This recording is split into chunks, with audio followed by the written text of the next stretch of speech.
Thursday, and I couldn't sleep. I don't know why. I don't know how, but we're here for y'all. Let's go.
Can't do it. We'll do it live. Do it live! I'll write it and we'll do it live! Mister, will you please wake up, wake up, wake up, wake up, wake up?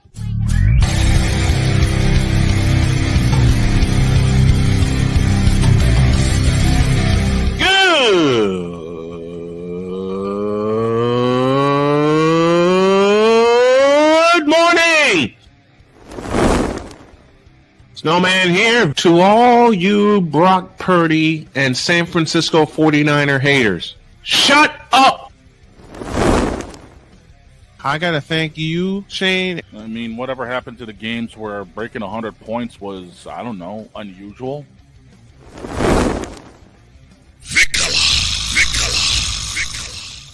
There was one word to sum up the All-Star weekend. Trays. Cause we take this job so serious. Splash Brothers, yes. Ray Allen, replace him with Steve Kerr. Reggie Miller, yeah.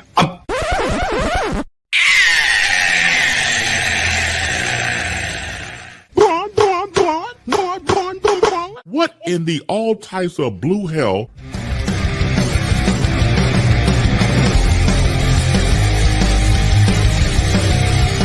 Oh yeah!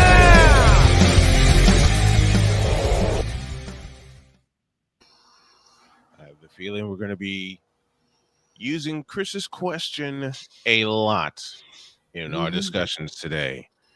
Good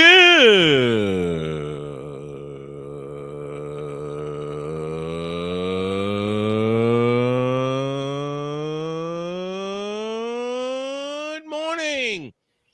Welcome to the tripped out Thursday edition of Snowman in the Morning. Glad to have y'all with us. This first portion is presented in part by SeatGeek. Use the code Snowman for $20 off of your first purchase. That's only through the power of SeatGeek, where fans can fan. Victor Locke joins us from Chicago. How are you, my friend? Oh, man, I am doing all right, Snowman. How about yourself? I'm tired. I'm using my wife's vocabulary. I'm not tired. I'm tired. That's why I'm fixing my coffee this morning, getting ready to roll here. Mostly football today. Chris Simpson will join us at the bottom of this hour, and then of course hour 2. It's all about Chris Dietz and the college football playoff. And good Lord, we didn't get a chance to get to that yesterday. And a shout to Allison Moran. Her child is sick this morning. She will join us next week. So, Allie, you take care of yourself and your family. Man, where do we start? Who's the next NFL coach on the chopping block? Mm. What do you? Who do you think? Because the most obvious choice is now gone, and that's Eberflus. Right, Eberflus Most obvious choice is gone. The first scapegoat of the year was Robert Saleh. Yeah. And we all saw that coming. All right? We all saw that coming. Who's next? Everyone knows who I want it to be.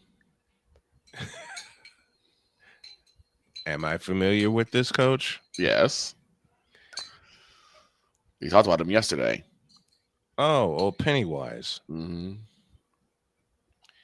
Now I won't ask the foolish question of why you think he should be fired. I mean, hell,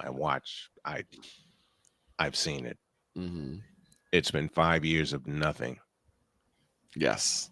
It's been 5 years of noth and ing. But of course, we have to deal with the moronic republic of Cowboy Nation. Right. And I said it was gonna I said it's gonna happen, and it happened in my Discord. I said before that because of what happened with Amani, Yes. Oruwaliye, I think his name is. Or Huawei. Huawei. That the Moroccan Republic is going to blame him for the loss, and that's exactly what happened. I said, I know. I said in my Discord, I said Pennywise needs to go 2 years ago, and the Cowboys will always be stuck in mediocrity as long as he's at the helm. And the game against Cincinnati just proved it. Mm-hmm. Immediately, I got deluged with, it wasn't his fault. It was Amani's fault. You can't blame it on him. Of course. Of course. And I said, yes, Amani may have lost the game for us, but Pennywise has never put us in a position to win and win long term. Would you mind speaking that again, please? Pennywise has never put us in a position to win and win long term. You look at the teams that the Cowboys have won against, and it's been nothing. It's been no contest. They're not going to get me to celebrate a win against the Giants. Okay, right. They're in our division. They're division rivals, but they're not competition. Sadly, no, they're not. And it won't be for quite some time. Nope. We won against the Redskins, which was fine, but trust me, that's not going to last. And I still dread us taking on the Eagles. As you should. Because Saquon Barkley is the gift that keeps on giving. But you look at games like the Falcons, the Lions, and the Saints, and the Ravens. Those are games that we could have won, not the Lions, but the games like the Ravens and the Saints, games we could have won and got beat down. That is a Pennywise issue. And that's an organization. That's a Pennywise issue, and that's an organization issue. I don't want to hear it being all about the players. No, this is a coaching issue. And if you don't think that Pennywise is worth, isn't worth a damn, just go back to the divisional game against San Fran for the biggest indictment against Pennywise. You mean to tell me you want to stick behind a coach who put, at the time, our star running back and line him up as center to get drilled by the 49er defensive line? That's what you want to sit behind?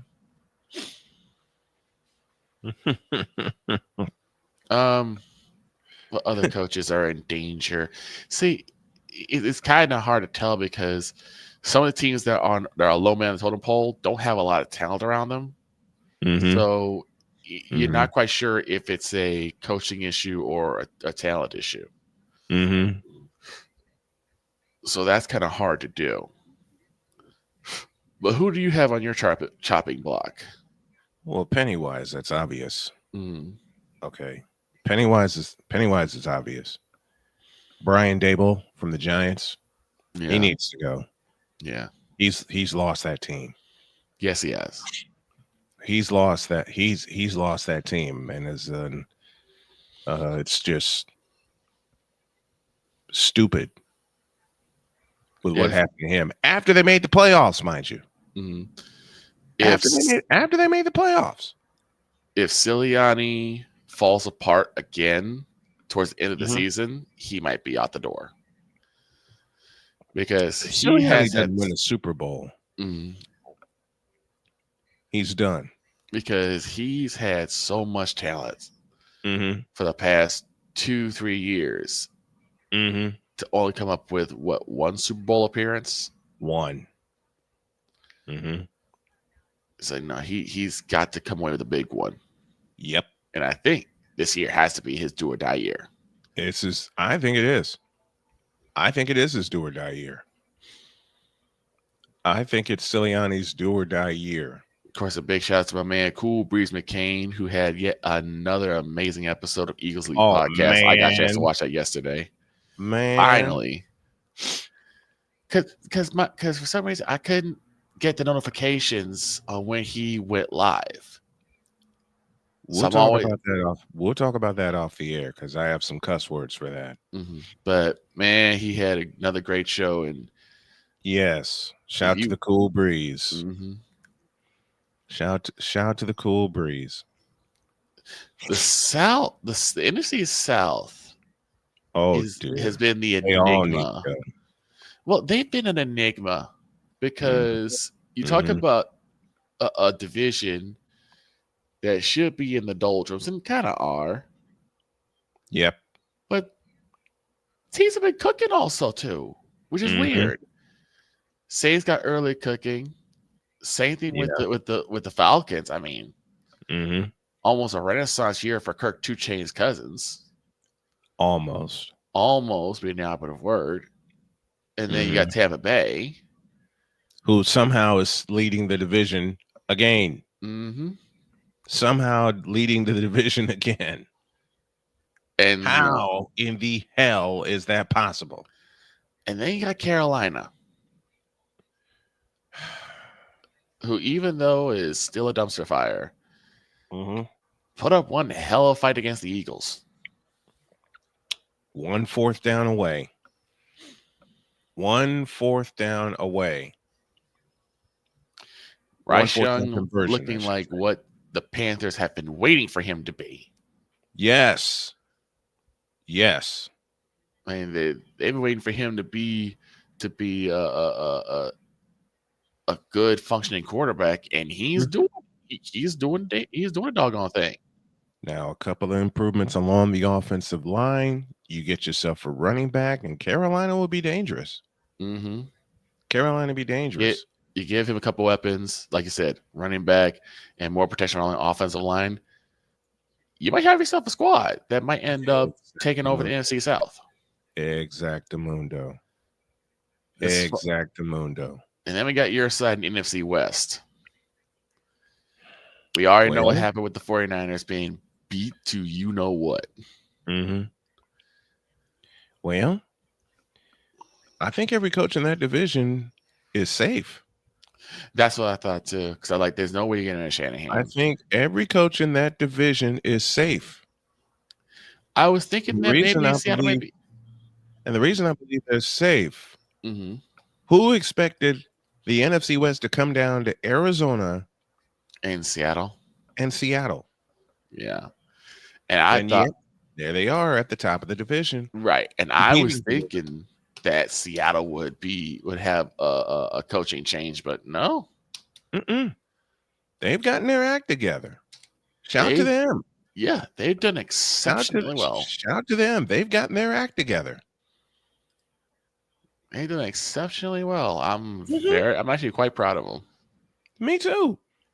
I love to see teams prove me wrong. Okay? I love seeing that. And people don't think I do, but I do. I do, man. And what folks really don't get is why we love doing this. This is fun. Yeah. And it's not always about being proven right. Sometimes being proven wrong makes it even better. It does, man. And we welcome differing opinions. All right. We welcome differing opinions. I'll say this for Philadelphia. Saquon Barkley is the gift that keeps on giving. Saquon Barkley is the most valuable player. Yeah, his play has been just magnificent. Just magnificent. And all I ask is that Philly continues to trust him more. Yep.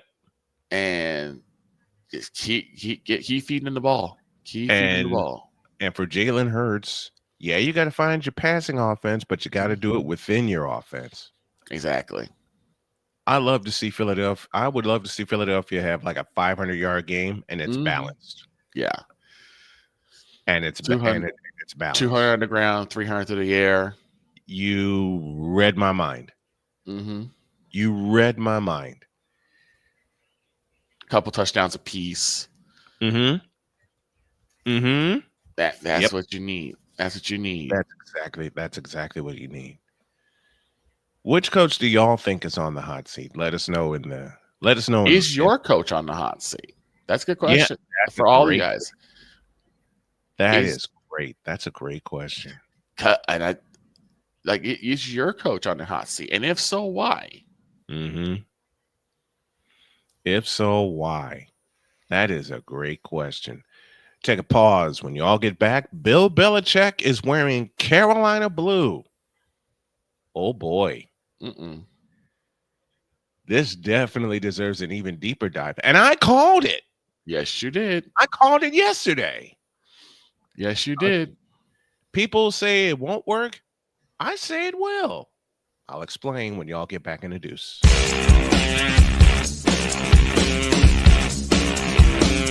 This is Snowman in the morning.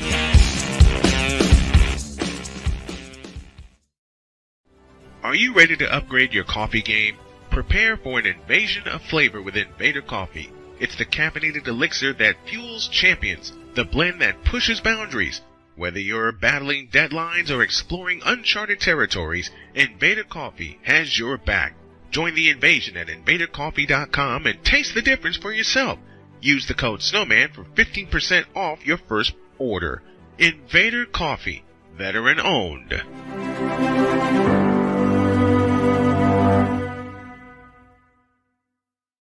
One of the great things about ordering meals from Mother of Macros is that you can do it from the comfort of your own home. Click the national or local delivery link to access the menu, and we'll ship the meals right to your door. We understand you won't always have time to plan, shop, prepare, and cook to provide healthy nutrition for your family, so the process is simple and saves you hours. We know you're busy, so our meals are professionally prepared and packaged. You only need to heat them up and enjoy. We provide macro-balanced, delicious meals chock full of fresh, local ingredients with none of the stuff you don't want to eat. Plus, our menu changes every week, keeping your taste buds wanting more. We take care of your meals so you can worry about everything else on your list. Mother of Macros.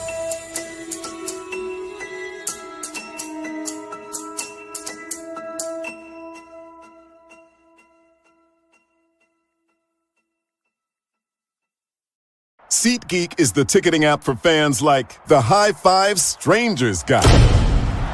Game-winning interception. First down. Just a nice, solid tackle. If you're in arm's length, you will be swapping skin with this extrovert.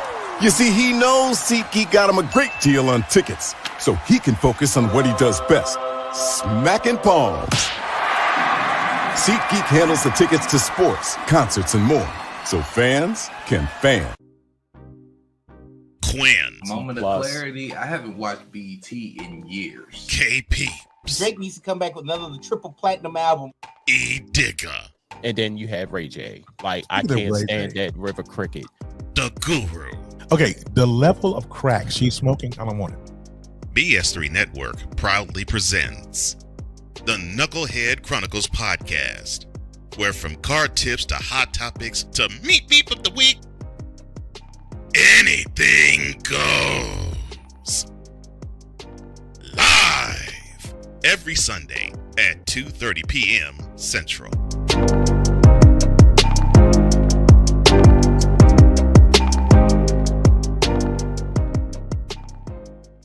During bad weather, driving can become downright dangerous. What's your emergency, please? Trust Battle Vision Storm, the revolutionary glare reduction glasses that turn your sight bright during bad weather at night or during the day. Watch your ordinary vision become extraordinary. Battle Vision Storm uses light optimizing lenses that block blue rays so you see clearly in heavy rain at night or blinding snow during the day. Heavy rain, snow, sleet, or fog can make it impossible to drive. Not with Battle Vision Storm. Get your Battle Vision Storm for only $19.99. But wait, due to rising costs and supply chain shortages, this may be your last chance to get your very own at this low price. There is a strict limit of 4 Battle Vision Storm per order while supplies last. Don't wait, order now. Call 1-800-483-6319 or visit battlevisionstorm.com. So call 1-800-483-6319 now. Mister, how do you operate this Twitter thing or this Instagram thing or whatever the heck? You're supposed to know all this stuff. Anyway, welcome back to the show. Welcome back to this Tripped Out Thursday edition of Snowman in the Morning. Glad to have you all with us on all of our video and radio networks. Something I said yesterday is now fact. We talked about Bill Belichick and the possibility of him coaching the North Carolina Tar Heels, the good, the bad, the ugly. And at the end, I said, I think it'll happen.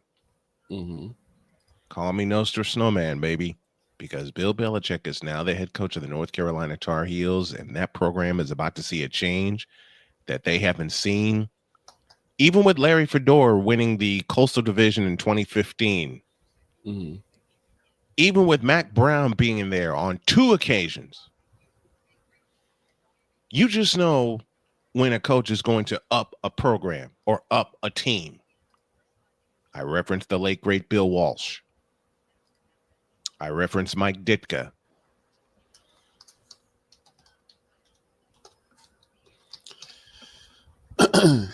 Jim Johnson as well. Jimmy Johnson. I mean, what can you say about what he did? What can you say about what George Seifert did? But when Mac Brown took over the University of Texas, that program got up. Thank you, Mac Brown, and thank you, Vince Young, for an incredible Rose Bowl in 2005. Right. There was something about the year 2005, man. The structure is going to change in UNC. Yes. And I believe this will be for the better. I believe so too. I believe so too, man.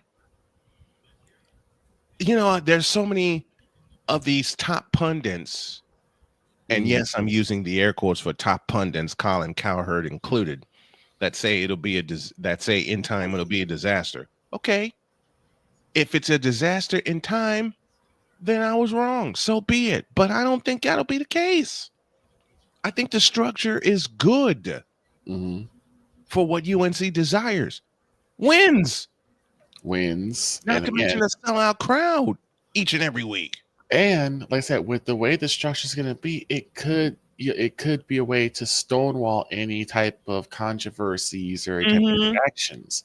That's what you need, especially in the college ranks. We've seen a lot of schools have been taken down by these massive controversies. Yes. And I don't see that happening under a Belichick-led UNC team. UNC's I don't see that either. And his first thing is going to be recruiting and establishing a class that in the future will solidify UNC's decision to bring him aboard.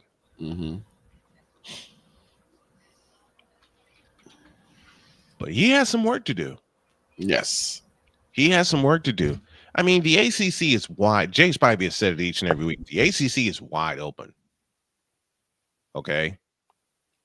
The ACC is absolutely wide open. All right?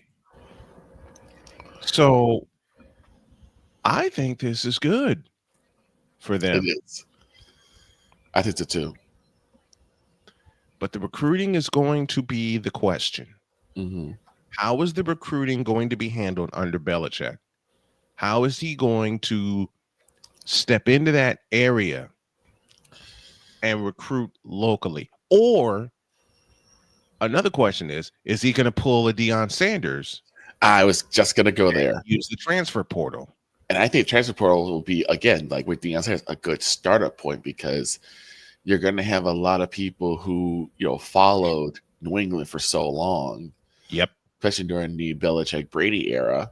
Mm-hmm. And are like, man, if he's going to be like, what do you think he's going to do with cultivating new talent? Mm-hmm. So, of course, they're going to want to go there. And like I said, just like with Dion, if he gets UNC to a bowl game or to a championship or to the playoffs, to the playoffs, I mean that would get a lot of homegrown talent to join there too. Mm-hmm. Mm-hmm. Whew. The possibilities are so endless, man. They are. The possibilities are endless. And with coaches like Belichick, old school coaches like Belichick, who had a chance to cultivate what kind of program he wants at the NFL level with the New England Patriots, 24 seasons. Hello. Right. Okay. 24 seasons.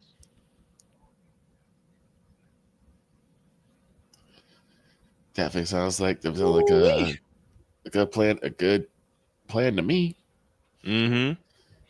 Now, what do you think would be some of the downfalls and some of the negatives? Because they're going to come out and talk about it. Yeah. What do you think would be some of the negatives of a coach like Bill Belichick being at North Carolina?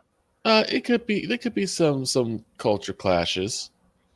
Yeah. The youth, especially when it comes to younger talent coming in, probably not one to conform. Mm-hmm. Probably some pushback, some rebellion.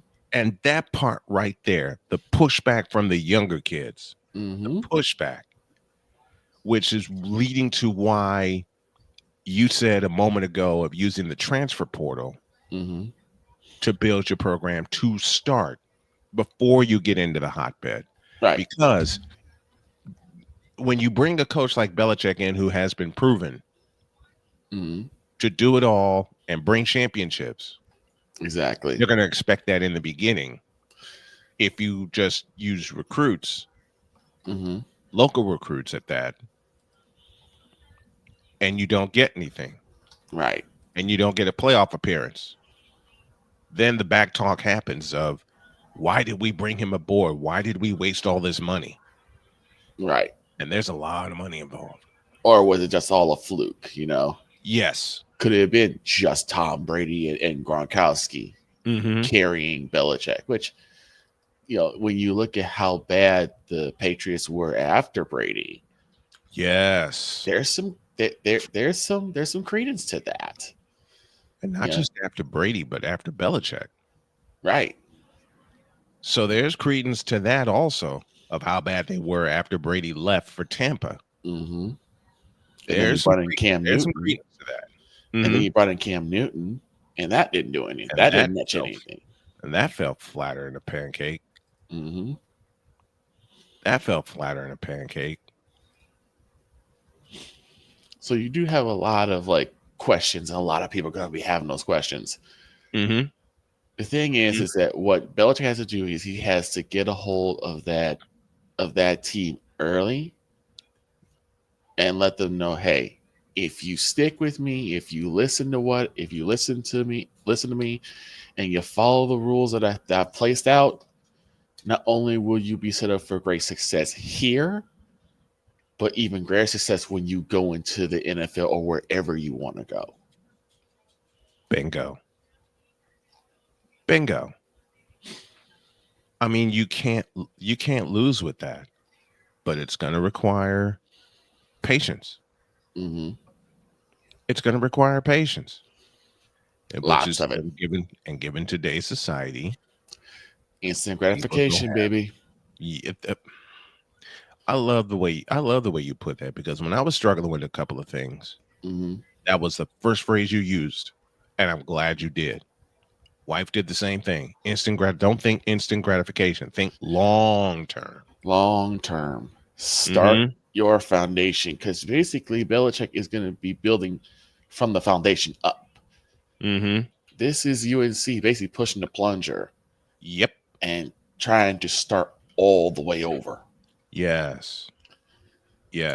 And they're going to need time to do it. It's the same thing that happened with Dion in Colorado. Mm-hmm. You need time to put, because this was Colorado's way of pushing the plunger, starting over. Yes. So it's going to take time, but you have to give them that time.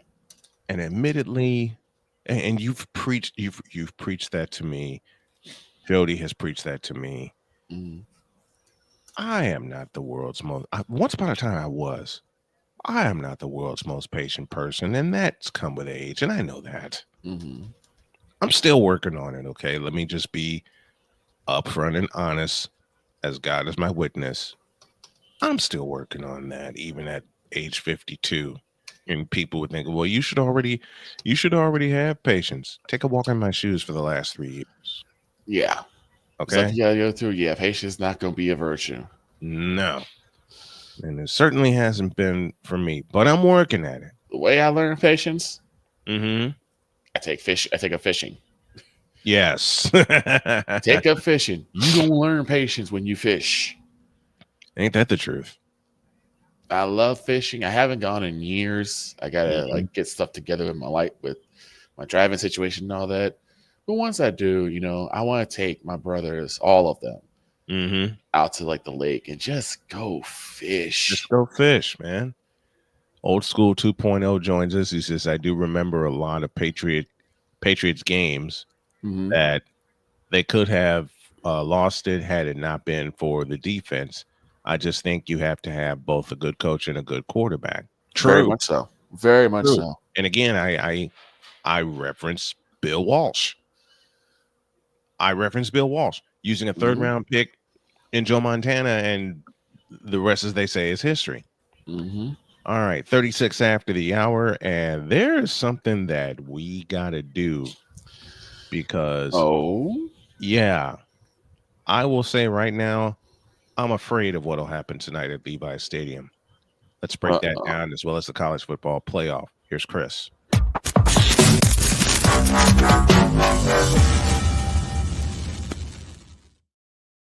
Time for Simpsons Football Chatter, presented by SeatGeek. Use the code Snowman for $20 off of your first purchase. Good morning, Chris. How are you, my friend? I'm good. What's going on? How you guys doing?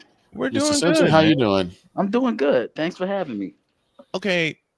I said we talk Thursday night football, which is the chief reason why I brought you aboard, but the hell with that.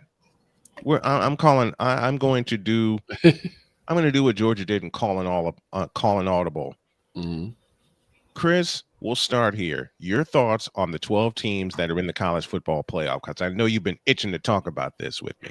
They got it right. I mean, we knew Oregon was going to be the 1 seed. They're the best team in the country. They beat you with efficiency. They can push the ball up the field in a plethora of different ways. And Dylan Gabriel is the catalyst of everything that they do offensively. And that's the reason why he's a Heisman candidate. And he's going to be out here by me in New York on Saturday.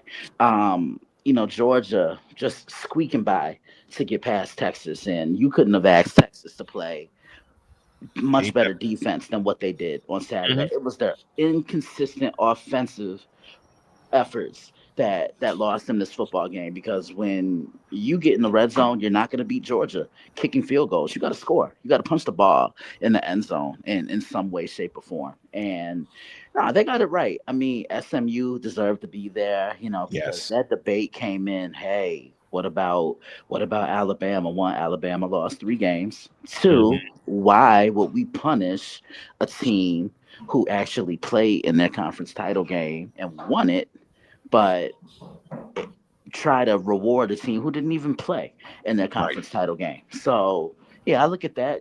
It should be fun. Got a first round. I mean, the matchups are intriguing. And we'll get to the matchups in just a moment. You talked about something very important, and when we did Georgia, Texas, and Austin, I said it would take a touchdown to lift the lid off that game. Well, Georgia got the first touchdown, and they also got the last one. Yeah. And they blew them out 30 to 15. Yeah. In this game this past Saturday, Georgia got the first touchdown in the third quarter. stretched their lead to 7 at 13-6 at once upon a time. But man, how can you have 250 plus yards of offense and not have a touchdown in the first half? Yeah, you just got to give credit to Texas defense. I mean, Texas has been one of the Texas to me is the best defense in the country. I think they're the best defensive team entering this tourney. They have athleticism, they have depth, they have push up front, and they did their part. But what the offense did was the equivalent in baseball to wasting a pitcher's strong effort on the mound. He's throwing 7 innings, and he's kept you in the game, but your offense isn't backing him up. That's pretty much what Texas offense did to the defense on Saturday. Yeah, they did. They did. Georgia wins that 22-19. Then you had the fabulous finish in the ACC tournament with SMU and Clemson. Yeah. And both teams got rewarded because, as you said, Chris, they played in the championship game in Charlotte. Yeah. Talk to me about this SMU team and how they were able to perform so well in their first year in the ACC. I mean, no one knew what to expect. They their coach, his name is skipping me right now, but he decided to make a change and put Kevin Jennings in at quarterback, and the rest is history. But the bell cow to this offense is the running back.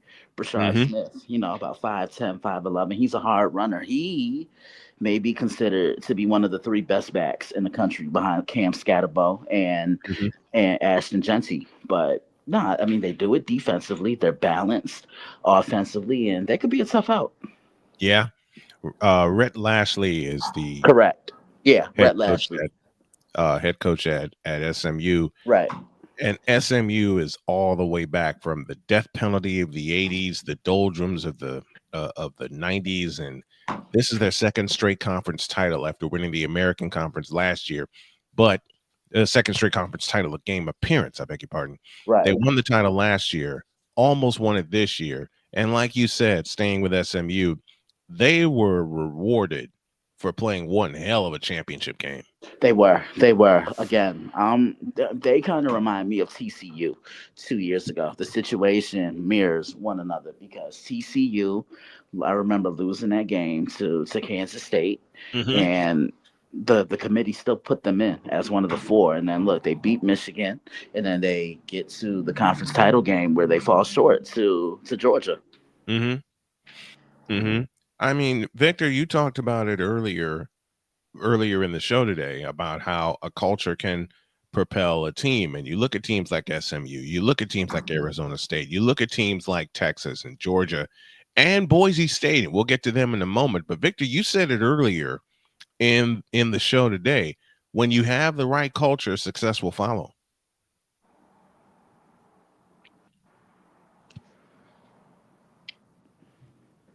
We'll come back to Victor in a moment. Let's take a look. Let's take a look at Arizona State. Wow. What a performance in their first year in the Big 12. And they were picked last. Yeah. Look, last in the Big 12. Listen, this is credit to Kenny Dillingham. He's done it the right way. He brings the best out in his players. And here's the thing: football's a young man's game now. He's young. It is. So he can connect with his players, and yeah, I mean, they're fun to watch. They're going to be a fun team. I mean, Cam Scatterbo really makes that offense go. Why is Cam Scatterbo not a Heisman choice? He should be. He should be. But I like the 4 that they have with obviously Travis Hunter, Ashton Genty, Dylan Gabriel, and Cam Ward. I thought Cam kind of struggled a little bit toward the end, but yeah, I probably would take Cam out and put Scatterbo in. Yeah, that's what I was thinking, because Miami's playoff hopes were dashed at Syracuse. Right. If Miami wins that game, they're playing for the ACC championship. I agree. And not Clemson. Right. But Cam Ward had, after they led 21-0, Cam Ward's performance was subpar. And like you said, I would take him out and replace him with Cam Scatterbo, because as the season got longer, Scatterbo got stronger. Bingo. You're absolutely right. You're absolutely right. No, it's gonna be interesting just to see how this 12-team format pans out. Mm-hmm. I can't wait to see this, and it gets started next Friday with the Battle of Indiana, Notre Dame and Indiana from South Bend, and we've talked about it before, Chris. What would a playoff game in South Bend in December be like? We're gonna get our answer. Yeah, we're about to find out. I mean, Indiana's been such a great story, but I truly feel that Notre Dame, they woke up after the loss to Northern Illinois in Mm-hmm. week 2, and they weren't just sliding by opponents. They were dominating their Yes. opponents, doing it with a consistent running game, doing it with defense, and most importantly, just letting Riley Leonard kind of control things. But he's going to have to make Mm-hmm. a couple throws or two down the field. Yeah. I'm going to love seeing that game. And Indiana, like you said, such a story. And it all starts with Curtis Rourke at the quarterback position. It does. It does. He has such a command and control of that offense. But I also think it has to do with the coach. I just love what Kurt Signetti has done with this program. He's elevated this program to being relevant once again. No one expected Indiana to do anything in the Big Ten, and yet here they are in a playoff position. They don't have to go far to play their first ever playoff game. They go to Notre Dame, Battle of Indiana. First time these two teams have met since 1991. That's crazy. And there's a spot in the quarterfinals hanging in the balance. Yeah, that's crazy. With this game, and let's get to our previews here. Let's do this first one. Notre Dame and Indiana. First time they met since 91. Both offenses are powerful. Their defenses woke up throughout the season. In fact, Indiana's only big time loss was to Ohio State in Columbus. And then they did what they did to poor Purdue. Yeah, Which is no, I think Notre Dame does just enough to win this game. I think Indiana can keep it close, but that atmosphere in Notre Dame is really gonna be something to watch. Mm-hmm. It most certainly is. Now let's get to the Saturday triple header, and we'll start it in Happy Valley with SMU and Penn State. I like Penn State. I just think they're going to physically dominate in the trenches, and that's something SMU really isn't known to do, be a physical football team. They can, but Penn State can dominate you defensively, and I think Drew Allard has a big game. I think he can, put the team on his back, take over, and the defense will do the rest. You think Drew gets 300 in this game? I could see it. Okay. I could easily, with these two teams, I could easily see 1,000 yards of offense. Yeah, I could too. I could easily see 1,000 yards of offense. The middle game of the triple header comes to us from Austin, Texas. It's Clemson. It's Texas. It's 100,000 people. We did Texas, Georgia with 100,000 people. They were all quieted by Georgia. It's Clemson this time who got run over by Georgia, and I think Texas wakes up after choking away this SEC championship. I think they wake up in this game. Yeah, I agree with you. I like the Texas Longhorns as well. They're just going to be too much, and I just don't think Cade Klubnik has seen a defense this dynamic maybe since Georgia week 1. Yeah. I have Texas winning this game, and now the feature game of the night, which is our third on Snowman Multimedia, and Victor's going to join me for this. Hopefully Chris will join me for this. It's Tennessee, it's Ohio State in the Horseshoe. You want to talk about an atmosphere? We talked about it with Notre Dame. We're going to see it with Penn State. We're definitely going to see it with Texas. And now this. You have an SEC team in Tennessee traveling to Ohio State. Yep. To play the Buckeyes. I'm going to take 100,000 plus. I'm going to take Tennessee in this one. They're physical. Same. They can get the running game going with Dylan Sampson, and they can attack the interior of the offensive line of Ohio State. Two things that Tennessee is armed with that they travel with very, very well. Yep. A defense and a running game. Yeah. We've said it all week. And Victor, I come to you. We've said it all week. when we spotlighted this game on Tuesday, Tennessee and Ohio State. You know, the rest of the pundits are picking Ohio State. We are not. Yeah. As much as I love Ohio State, I got to go to Tennessee because the defense is probably going to win the day for that. Yep. It most certainly is. And Tennessee's running game is nothing to be messed with. Just ask Alabama. Right. Exactly. Just ask Alabama. And then we got the four buys: Oregon, Arizona State, Boise State, and Georgia. All four are conference champions. All four deserve to bye, especially Georgia, with the way Texas was dominating them in the first half. Their quarterback Carson Beck suffers an injury, and Gunnar Stockton comes in and just runs that offense like he's like, hey, I've been doing this. I've been doing this all year. I've just been in Carson Beck's body running this thing. Your thoughts, Chris, on Gunnar Stockton and how he picked up this Georgia offense? I mean, you know, he did what he had to do, and on top of that, there's no tape on Gunner, so he was able to kind of keep things afloat and move and just, you know, handle his business. And they didn't need him to take the game over. Hand the ball off, run the ball, and the defense will do the rest. And that's exactly what happened. That's exactly what happened.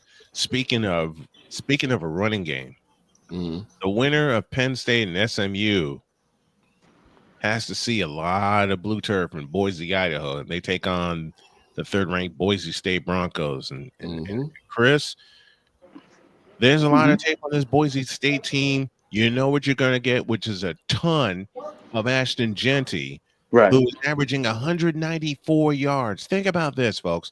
Ashton Jeanty is averaging 194 yards on the ground. Yeah. And you have Penn State or SMU coming to them? Oh, boy. Yeah, it's definitely going to be interesting. Can't wait for it to all take place. Me neither. That'll come after. That'll come your way before the new year. And then one of my surprises, but they deserve a top 4, and we talked about them earlier in the program, Arizona State. Yeah, they played well when they had to. I mean, they're a conference champ. How are you not going to reward a team that not only won a share of their conference, but won their conference title? Yes, they deserve a top 4. Yeah. And then you got the number 1 team in the land in the Oregon Ducks. Yeah, and that was to be expected. I mean, they've done it all year long, and Dan Lanning has become a top 5 coach in the country. Oh, man. I love what he's done in the Big Ten. I do, too. I love what he's done in the Big Ten. And since they beat Ohio State by 1, they woke up the same way Notre Dame did. It just ran over everybody. They ran over everybody. They ran through everybody. And this high-powered, high-tech, hyper offense is based on a running game. Bingo. Jordan James is a difference maker. He is, man. Yeah. He is. Jordan James is definitely a difference maker. And what can you say about that Oregon defense that really picked it up? Well, this doesn't surprise me because Dan Lanning is a defensive-minded guy. I mean, he was the architect behind the 2021 Georgia team. So, yeah. It's going to be fun, folks. Yep. And all of us are in agreement. Tennessee beats Ohio State in the horseshoe. Yeah, I agree. Because I am not impressed with the second half of Ohio State's season. Me either. Particularly not impressed because when you had Michigan on the ropes several times. And that is what started their downfall. Exactly. Because they were world beaters up until and that's a rivalry game that you should have absolutely destroyed the Wolverines. Yeah. You should have killed Michigan and their bowl hopes. Right. Michigan loses that game, they don't have a ball game. Okay? They're going to. You should have destroyed Ohio State when you have a chance to knock out a team from a place where you want to go, which is the college football playoff and a chance to play for a national championship. In the words of Coach Dennis Green. Yeah. In the words of Coach Dennis Green of the Arizona Cardinals, they let them off the hook. Yep. But They nah, let Michigan off the hook. but this is definitely gonna be fun. Can't wait for all of it to unveil. I previewed 2 of the games already this week, and then I preview the other 2 next week. So I'm really looking forward to it. I'm looking forward to it also. We're going to have every college football playoff game on Snowman Sportsnet. Make sure that y'all tune in. That's my buddy Chris Simpson, my broadcast partner, my dear friend. And Chris, I got to say it again, and I say it all the time to you, and I mean every word of this.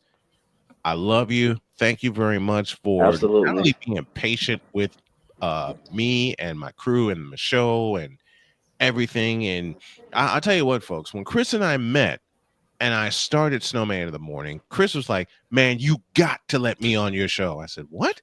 He said, let me on your show. Trust me. That's all he kept saying. And I was trying to get it all organized. I've got it all organized. Yeah. Chris, you have a spot on each and every week, my brother. I love you very much. Thanks for coming. Love you back, man. I appreciate it. I'll talk to you guys next week. Talk to you next week. Man. Thank you so much.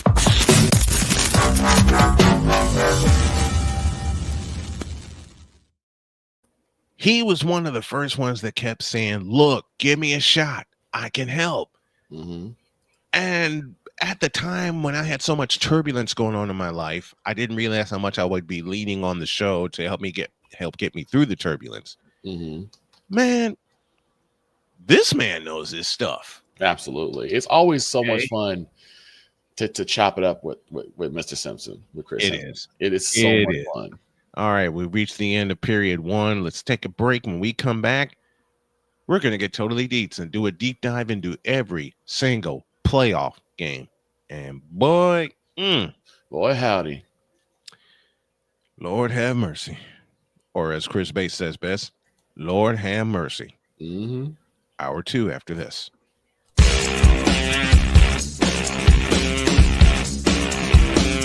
This is Snowman in the Morning.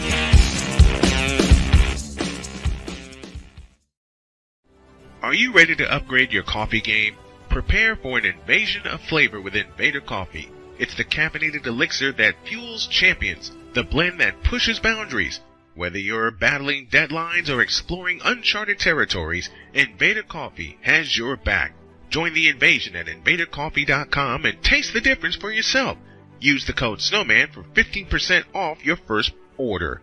Invader Coffee, veteran owned.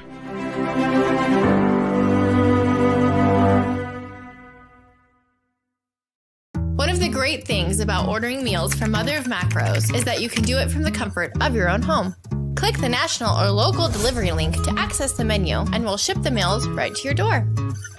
We understand you won't always have time to plan, shop, prepare, and cook to provide healthy nutrition for your family, so the process is simple and saves you hours. We know you're busy, so our meals are professionally prepared and packaged. You only need to heat them up and enjoy. We provide macro-balanced, delicious meals, chock full of fresh, local ingredients with none of the stuff you don't want to eat. Plus, our menu changes every week, keeping your taste buds wanting more. We take care of your meals so you can worry about everything else on your list. Mother of Macros.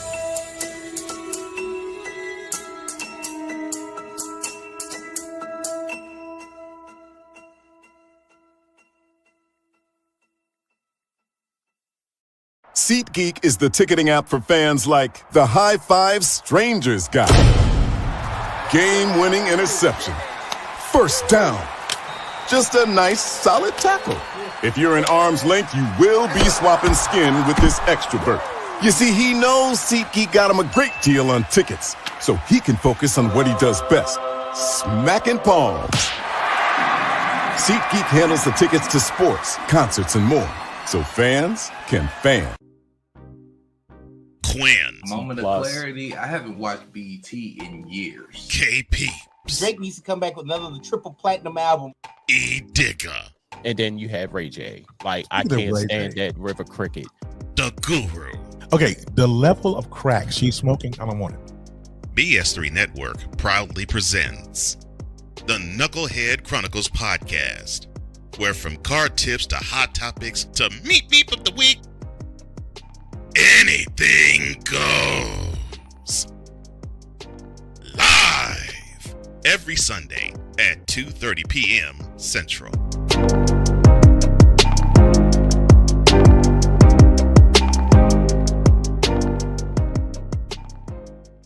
During bad weather, driving can become downright dangerous. What's your emergency, please? Trust Battle Vision Storm, the revolutionary glare reduction glasses that turn your sight bright during bad weather at night or during the day.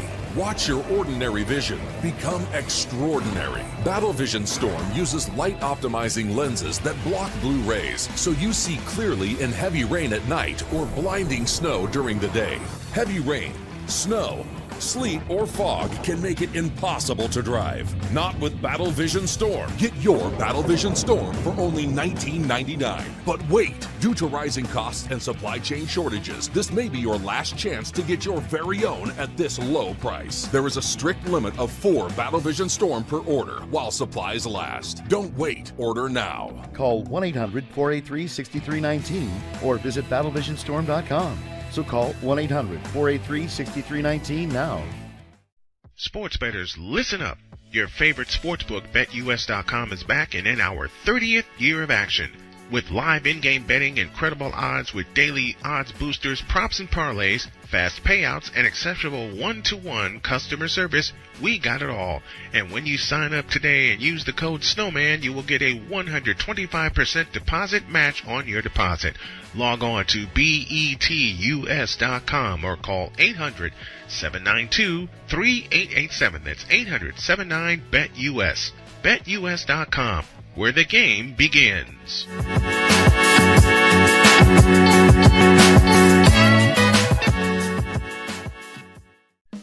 Attention sports fans, looking for the ultimate gear and apparel to show your team pride? Look no further than Fanatics, the #1 destination for sports enthusiasts. Visit snowmanmultimediasports.com today and shop a wide selection of officially licensed merchandise from your favorite teams and players.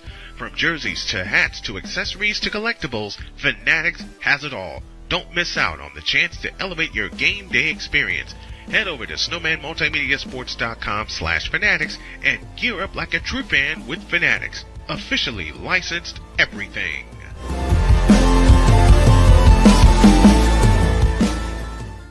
It's no secret. Today's consumer wants convenience and likes things on the go. They want to be listened to and receive instant solutions to their queries. This can often make or break the customer service experience. That's why it makes convenient interactions easy for you. Whether your customers want to connect with you via text, Facebook Messenger, Google, Instagram, or website, all messages now come to the one easy-to-use inbox, so you don't have to check a dozen different sites from the platform. From here, you can send SMS or email, answer questions, schedule appointments, take payments, and close more deals simply by messaging back and forth with your customers. When someone searches for a business like yours, they will look at your reviews. So unless you have more positive reviews, they'll choose someone else. Luck makes it easy to collect hundreds or even thousands of reviews from your customers. Simply send a review invitation or create automation that requests customer reviews right after the sale, or maybe right after a service is completed. It will take them 30 seconds or less to leave the review. Now those reviews will show up on the search result and increase your ranking that matters most. Plus, our advanced reporting will show you exactly where your leads are coming from and if your website or ads are doing their job. So why are you waiting? Put your business way in front of your competitors, get more leads, convert more of those leads to paying customers by getting started with today. Mister? How do you operate this Twitter thing or this Instagram thing or whatever the heck? You're supposed to know all this stuff. Anyway, welcome back to the show. To Fresno, California we go, and Latina in Cali has greeted us. She says, hi, guys. Good morning. Good morning to you. And she says, if you aren't simulcasting to Rumble yet, I hope you will soon. Well, you may get your wish here in the next 90 seconds. So we will see. I'm busy working on that now as we speak. So thank you, Latina and Cali, for joining us as always. But man, I gotta give a shout out to our buddy Mr. Dog himself, the big dog Shane Lake. Yeah. Do not worry, brother. We got you back. We are got waiting you for your return when you get here. Take your time. As many times as y'all have gotten me in the health issues that that I've dealt with. I appreciate you guys, and dog, we appreciate you, our producer extraordinaire. Ray Hamna has joined us. He says, peace and blessings, Snowman. Thank you for that as well. You know what? I don't want to hear another doggone thing about the NBA Cup. I don't want to hear another doggone thing about that. I don't want to hear another. Matter of fact, I don't want to hear another doggone thing about the NBA until February. You don't want to hear anything about the NBA until February. I don't want to even hear the NBA on Christmas. I mean every word of that. Because words of being a troll. Oh, but why? I know why. You already know why. I know why. These trolls don't. It's been a sieve for a long time. Man, I still want to know why they created this. Well, I already know why. It's a money. You know grab. why? I already know why. It's a cash grab. It's a cash grab. It's a cash grab. It's cash grab, and it's something again that the lesser teams can vie for because we know they're not going to be of any relevance when it comes to June. Which includes our buddy Arku's Oklahoma City Thunder. And probably going to wind up getting the number 1 seed in the West, and they're going to fall flat on their face. Nearly said it in another way. Again, between them, the Suns, Mavericks. Man, who?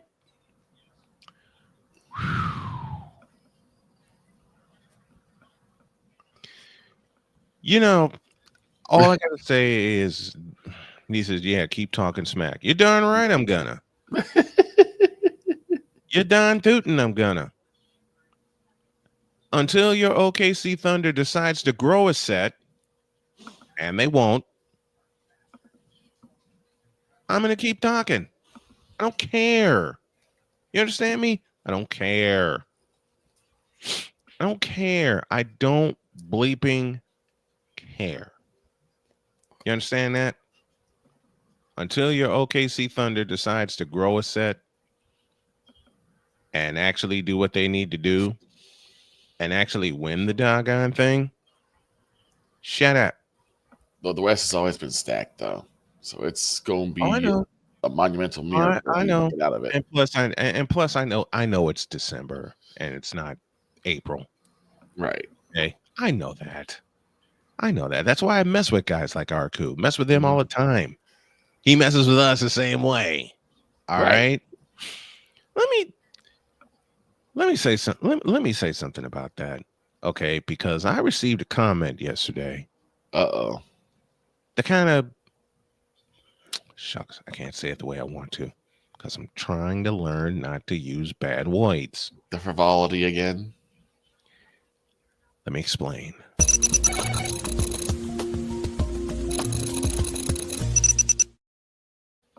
Listen, people wonder why I mess with folks like Arku and the Big Dog and Victor and those who come in my chat all the time talking smack about their teams just as I talk smack about mine, because it's fun. Because I get to sit in this chair for 3 hours and talk to any and everybody, especially when it comes to sports. Okay?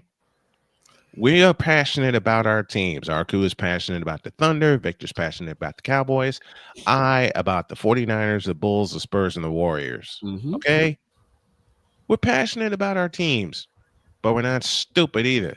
Right, we're not blind. Right. We're not stupid either. We see what we see, and unlike what people think, I call out my teams. Exactly. All right. I call out my teams every doggone time. I call out anybody, anything, and everybody that don't fit with the world of sports. We had one. Listen, we had one day, where we spoke politics. Never again. Never again.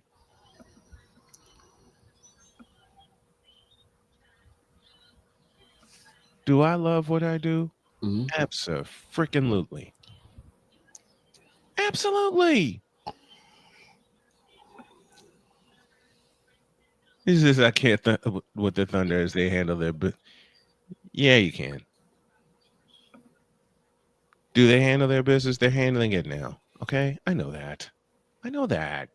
But this is fun. This is fun stuff. And you know the best part about this fun stuff? We're just going to happen to get paid for it. Yeah. Soon.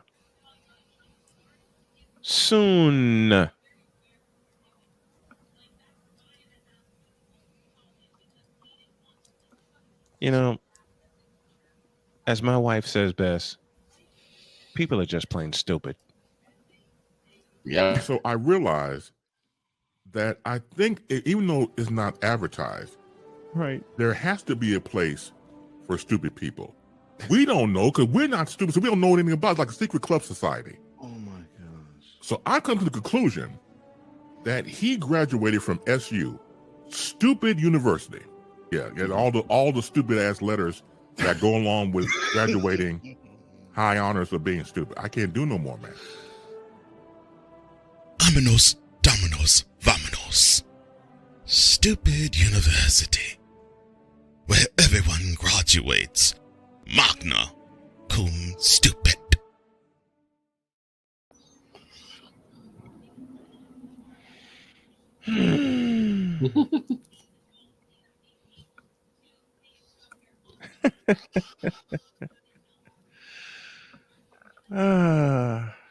Yes, indeed. I love it. I love what I do. Right. Okay. I love what I do. I love what I do. And for those of you who don't, oh, thee well. I don't care. You understand that? Mm-hmm. I'm building a foundation. We are building a foundation. All right? Mm-hmm. We are building a foundation, man.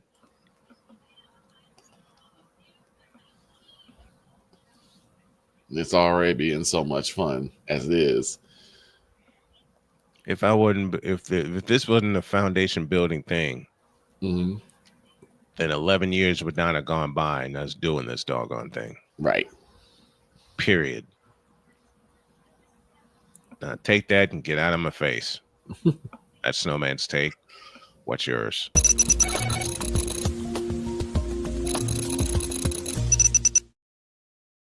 Rasul McGee joins us from the DMV area, and I know I shouldn't say it this way, but I'm gonna. You know what? I'm not gonna say it. I'm just gonna play it.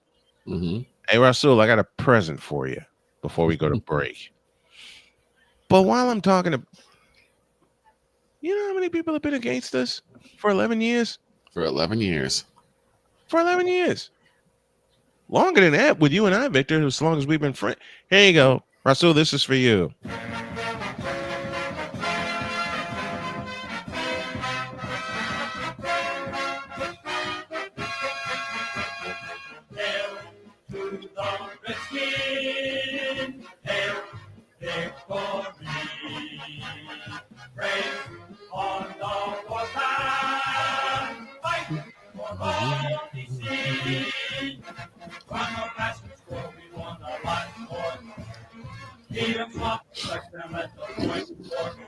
Fight on, let's have one, come to Washington.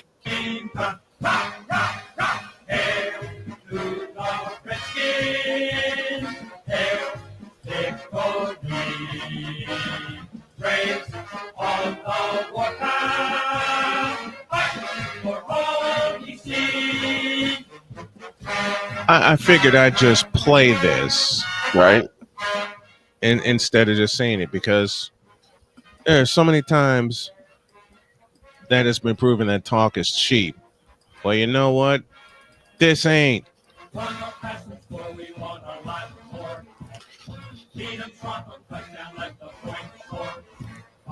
And this group may be making a return very, very soon. It better.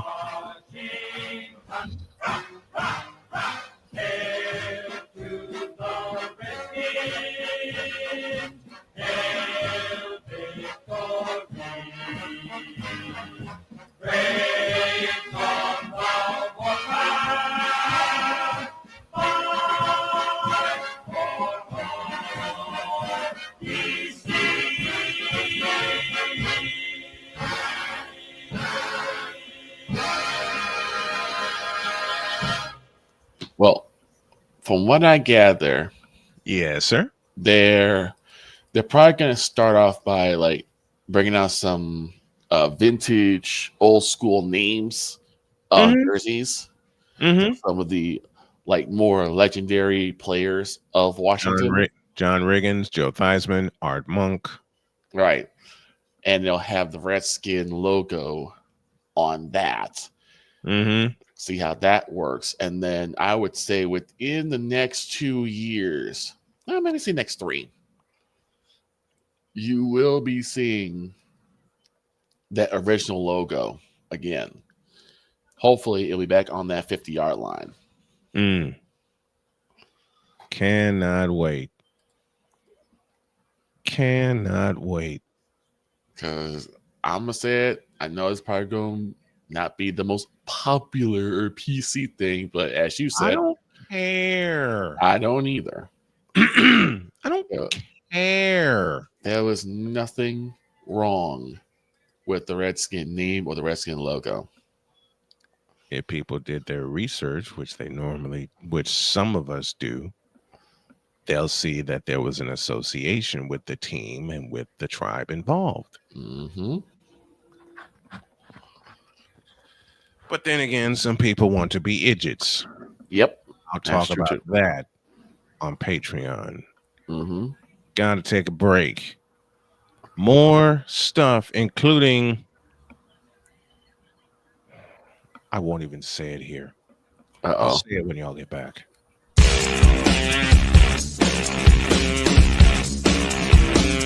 This is Snowman in the Morning.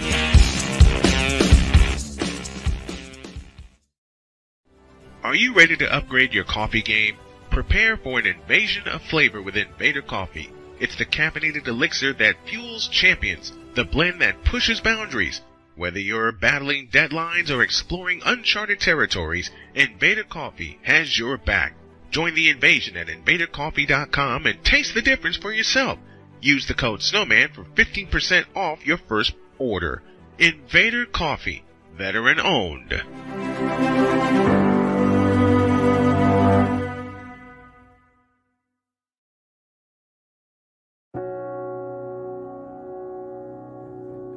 Do you remember our first group photo? This is it. Smiles all around, even though we were all nervous. Who could have imagined that our first weekend together would soon turn into a lifetime of memories? You're an amazing young man. Your brothers and sisters really look up to you. They're a big brother. It's so cool to watch the adult that you've become, and you really have done as much for us as you think we've done for you. You know, it took 20 years, and I got my third child, who was 17 at the time. There are so many rewards in life. You coming into our home was one of the greatest rewards we could have ever had. I ain't never felt so much love before in my life.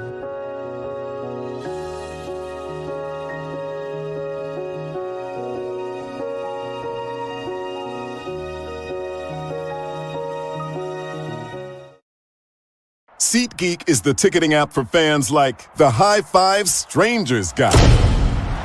Game-winning interception. First down. Just a nice, solid tackle. If you're in arm's length, you will be swapping skin with this extrovert. You see, he knows SeatGeek got him a great deal on tickets, so he can focus on what he does best, smacking palms. SeatGeek handles the tickets to sports, concerts, and more, so fans can fan. Quinn. Moment of clarity. I haven't watched BT in years. KP. Drake needs to come back with another triple platinum album. E Digger. And then you have Ray J. Like, I can't stand that River Cricket. The Guru. Okay, the level of crack she's smoking, I don't want it. BS3 Network proudly presents the Knucklehead Chronicles podcast, where from card tips to hot topics to meet me of the week, anything goes. Live every Sunday at 2:30 p.m. Central.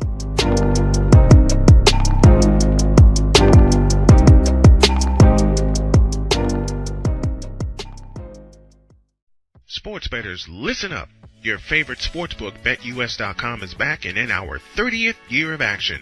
With live in-game betting, incredible odds with daily odds boosters, props and parlays, fast payouts, and exceptional one-to-one customer service, we got it all. And when you sign up today and use the code Snowman, you will get a 125% deposit match on your deposit. Log on to betus.com or call 800-792-3887. That's 800-79-BET-US. BetUS.com, where the game begins.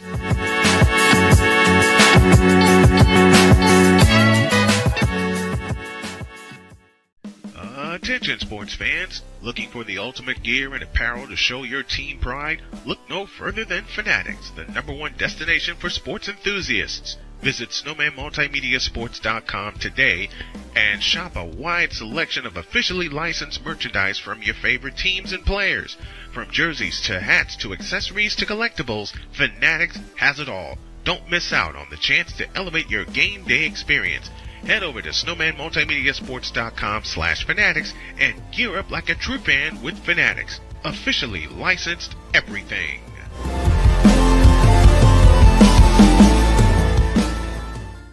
It's no secret. Today's consumer wants convenience and likes things on the go. They want to be listened to and receive instant solutions to their queries. This can often make or break the customer service experience. That's why it makes convenient interactions easy for you. Whether your customers want to connect with you via text, Facebook Messenger, Google, Instagram, or website, all messages now come to the one easy-to-use inbox, so you don't have to check a dozen different sites from the platform. From here, you can send SMS or email, answer questions, schedule appointments, take payments, and close more deals simply by messaging back and forth with your customers. When someone searches for a business like yours, they will look at your reviews. So unless you have more positive reviews, they'll choose someone else. Luck makes it easy to collect hundreds or even thousands of reviews from your customers. Simply send a review invitation or create automation that requests customer reviews right after the sale, or maybe right after a service is completed. It will take them 30 seconds or less to leave the review. Now those reviews will show up on the search result and increase your ranking that matters most.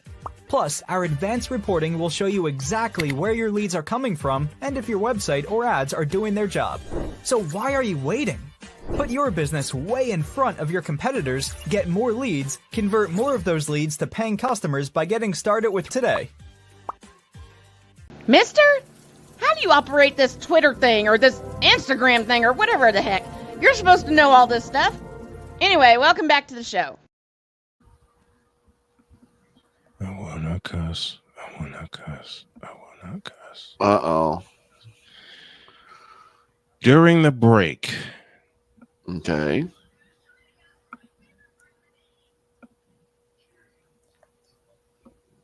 I saw something from the Warriors Rockets game last night. Oh, excuse me.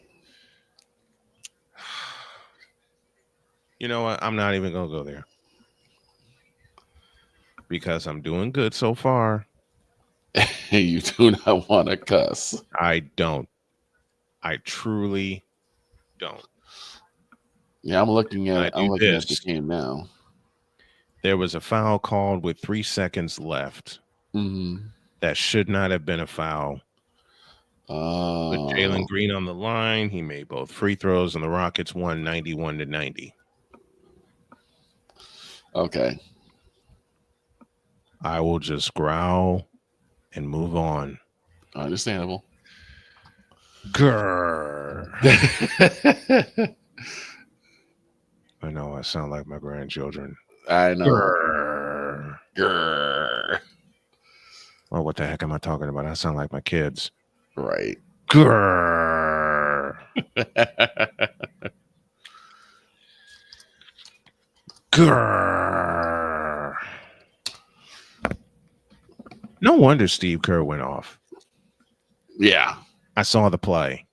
I will just say this. I saw the play. I'll have to look at it a little bit later. And I understand why Steve Kerr went ballistic, because Steph Curry got fouled. Nothing was called. I'll leave it there. Yeah, I was going to go in because I find it really mystifying that of all the players that play like Steph, he gets the least foul calls. And he gets destroyed. He's destroyed in the post. He gets destroyed. Steph got fouled on a shot last night. Mm-hmm. And nothing was called. Right.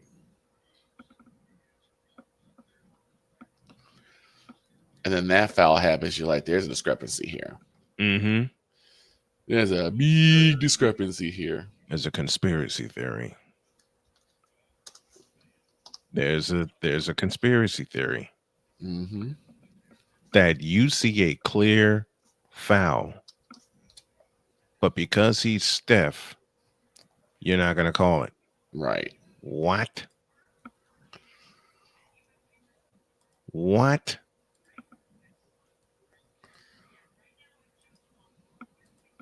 What?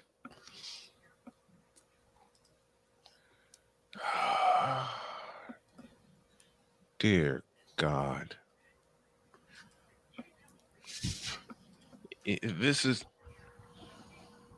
That would mean the silences that you hear in between sentences would be me filling in the blanks with cuss words. Yeah, yep. With lots of cuss words. But given the fact that I'm trying to go a new direction while still being me, mm-hmm. I'm not going to do that. I wanna. I know. Oh no.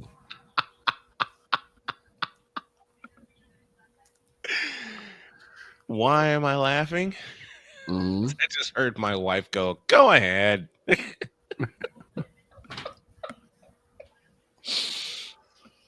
You know what I want to do tomorrow? Mm-hmm. When we make our picks, I want her to be our guest picker. That'd be nice.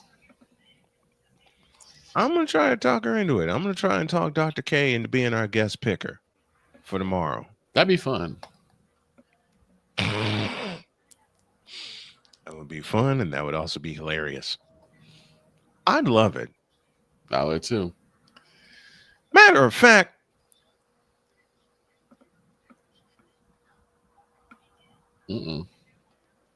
Snowman is cooking something, y'all.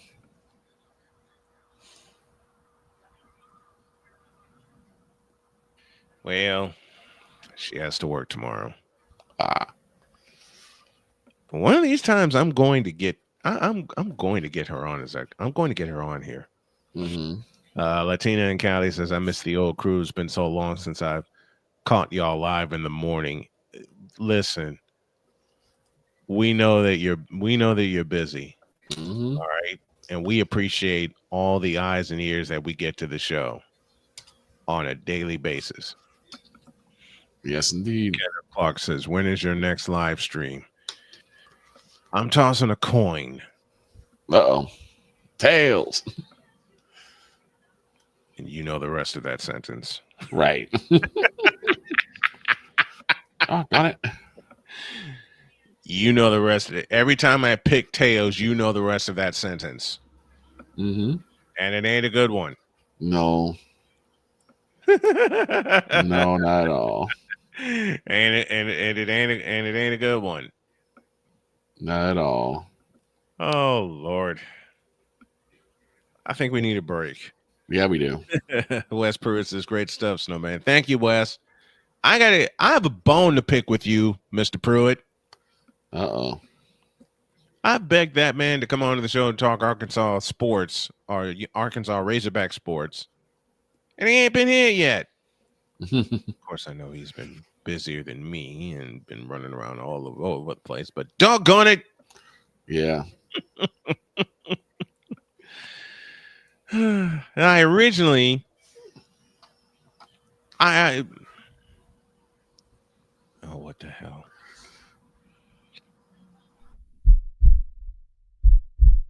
In a world where partial greatness is celebrated and total greatness is shunned, there stands to be a figure on the lips of those who love him and those who hate him. The inane comparisons to Michael Jordan and Kobe Bryant continue and has existed since 2003. There is no end in sight, for the battle between those who unconditionally love and unconditionally hate him wages on.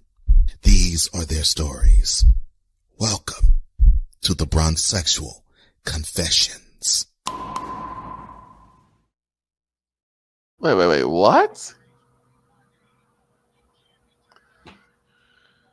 I didn't want to do this. Oh, no. What happened?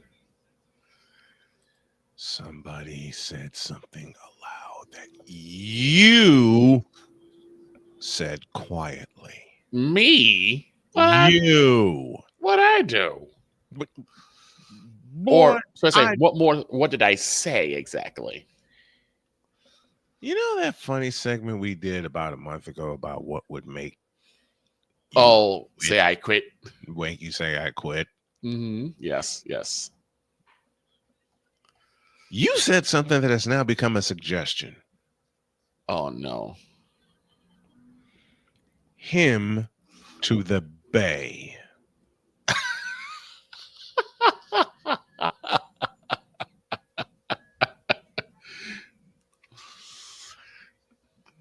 Ain't no way. There better not be. There are talks of LeBron James. I'm going to throw up. Yeah, No. Don't finish that thought, please. No. Don't finish that thought. No. It's not happening. Better not. Snowman will go to the bay himself. I will fly out of here. Invade the Warriors' office. And beg of them. And he will break glass. Forget the glass. I will beg of them personally to say, Hell no. To the no, no, no. Hell to the no. Hell to the no. To the no, no, no. Hell no. Oh, wow.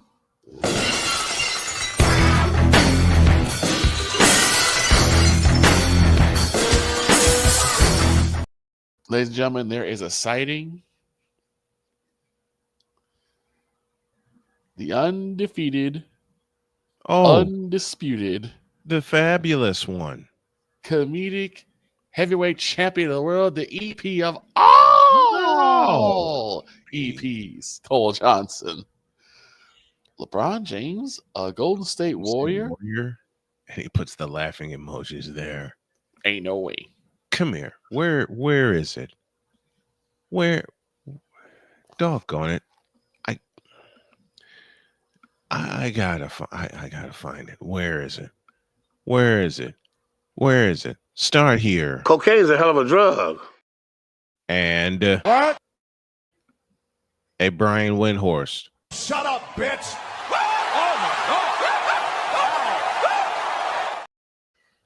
LeBron James, a Golden State Warrior. Bitch, please. The weird thing is how many Warrior fans may actually want that. No, I'm saying how many of them may actually want that. I think all the true Warrior fans are saying, Bitch, are you for real? Is you for real? Is you for real?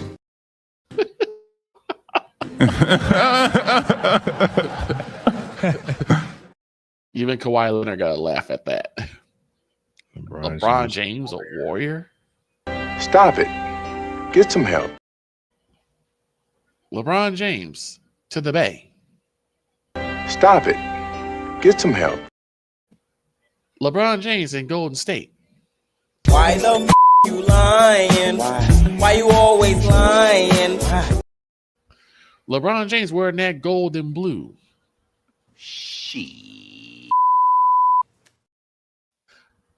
LeBron James next to Steph Curry. Stop it. Get some help. LeBron James working with Draymond Green. Bitch, are you for real? Keep going. LeBron James under the tutelage of Steve Kerr. Bitch, please. No. No. No. Hell no. To the no, no, no. Hell to the no. Hell to the no. To the no, no, no. Absolutely. Why? Because yes, LeBron, it is you. Always been you. It always will be you. Forever and ever. Amen. Amen. Now I'm going to ask everyone to forgive me as I break my streak by saying the following. Oh, no. Get out of my face, you thirsty bitches. In a world where logic and sense flies completely out the window, while purple and yellow glasses are donned, rises a figure who encourages ridiculous, undying loyalty. Good Lord, I'm about to throw up. This has been yet another installment of The Bronsexual Confessions. Just Cole, you This are... moment of bronsexual stupidity is brought to you by Hooked on Bronix. When you start talking like an idiotic bronsexual, Hooked on Bronix can set you right. Call 1-800-YO-KANG. Real LJPM, now approve all this.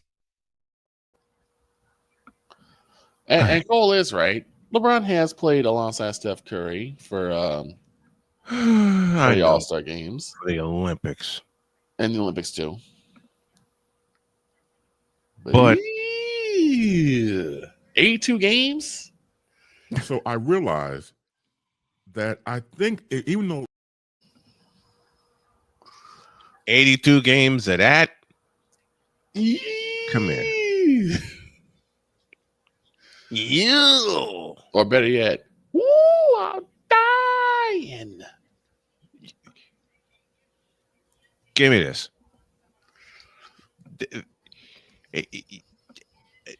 Oh, hell no.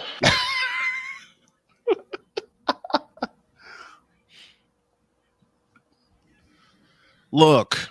I'm a human being. God damn it. My life has value. I don't mean this. This is a cartoon clip, but Almighty the bum. Nobody got time for that.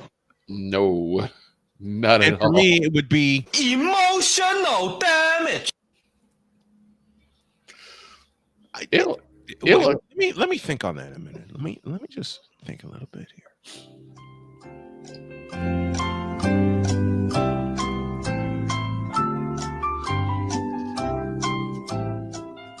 Yes, Cole. Yes, he is.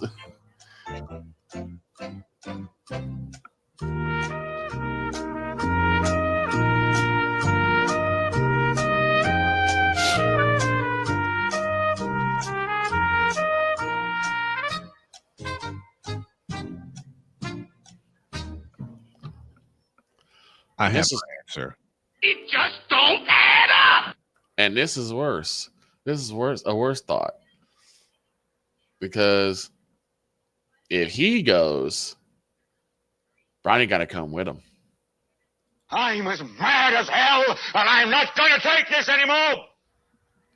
So you might have Braun and Bronny as a warrior.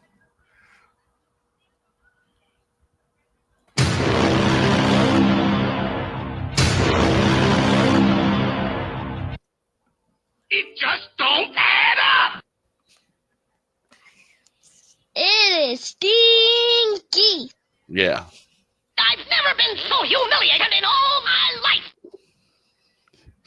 Oh, the heck with it. Kill the rabbit, kill the rabbit, kill the rabbit. This one rumor has made us empty out almost every soundbite we have. Kill the bat. Kill the rabbit, kill the rabbit, kill the rabbit. Hi, howdy, hello, how are you? How do you do? How are you doing? How's it going? What's going on? What's new? What do you think? What do you hear? What do you say? What do you feel? What's shaking? What's happening? K-Pasa, what's going down? What it is. Googly moogly. I can't believe I just dropped my pen. Yo. I can't believe I just dropped my pen. The captain. Yes, I have that. Hey, Brian, this is what I think about Brian Windhorse. I like him. He's silly. Mm-hmm. Yeah, Cole. I Bronny got it. and LeBron in the Bay Area. We won't have Snowman in the morning again. The show will be retitled Yo Kang Needs to Retire.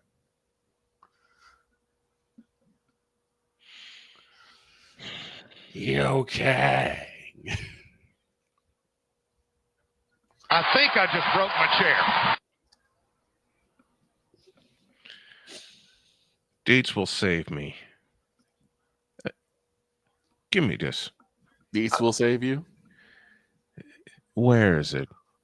Where is the one button I need right about now? Where you at? Where are you? I can't find it. Doggone it. Dag nabbit dog. Yes, I can. This has been yet another Beating a Dead Horse presentation. No. How is these going to save you? Plain no. I saw it and I couldn't believe that Brian Windhorse, that Wendy Windhorse's name is attached to it. Oh, brother. Now, as I said, get out of my face, you thirsty bitches. In a world where logic and sense flies completely out the window, while purple and yellow glasses are donned, rises a figure who encourages ridiculous, undying loyalty. Good Lord, I'm about to throw up. This has been yet another installment of The Bronzexual Confessions. Hell no! Hold on smoke! Ever told you you have a serious impulse control problem? He did what? Oh, somebody got his head knocked off! Lord have mercy. Oh, somebody got his head knocked off! No, just a helmet. Sorry, folks. My bad. Oh, Cole, I love you for that. It'd be 2 hours. Give me this camera. Give me this camera. Oh, goodness gracious. 2 hours of this.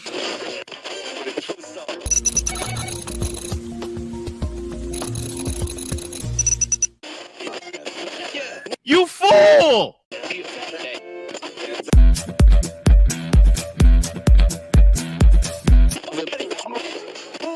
Give me this. Give me this. Give me this. Give me this. Give me this camera. Yes, LeBron, it is you. It's always been you. It always will be you.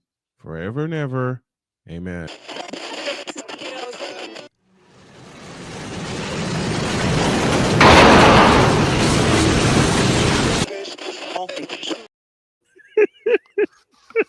It'll be 2 hours. It will start off with the heartbeat and it will end with the heartbeat.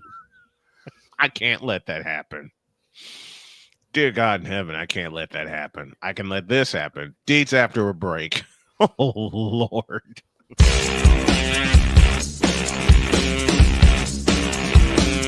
This is Snowman in the morning.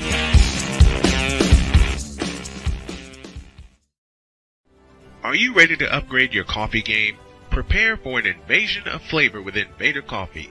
It's the caffeinated elixir that fuels champions, the blend that pushes boundaries. Whether you're battling deadlines or exploring uncharted territories, Invader Coffee has your back. Join the invasion at invadercoffee.com and taste the difference for yourself. Use the code Snowman for 15% off your first order. Invader Coffee, veteran owned.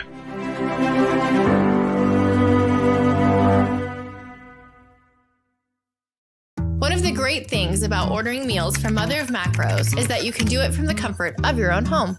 Click the national or local delivery link to access the menu, and we'll ship the meals right to your door. We understand you won't always have time to plan, shop, prepare, and cook to provide healthy nutrition for your family, so the process is simple and saves you hours. We know you're busy, so our meals are professionally prepared and packaged. You only need to heat them up and enjoy.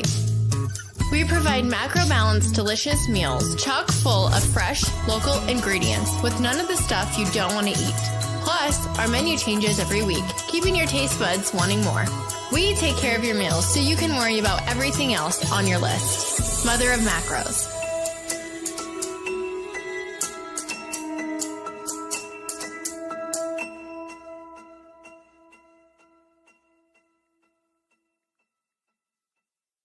SeatGeek is the ticketing app for fans like the High Five Strangers guy.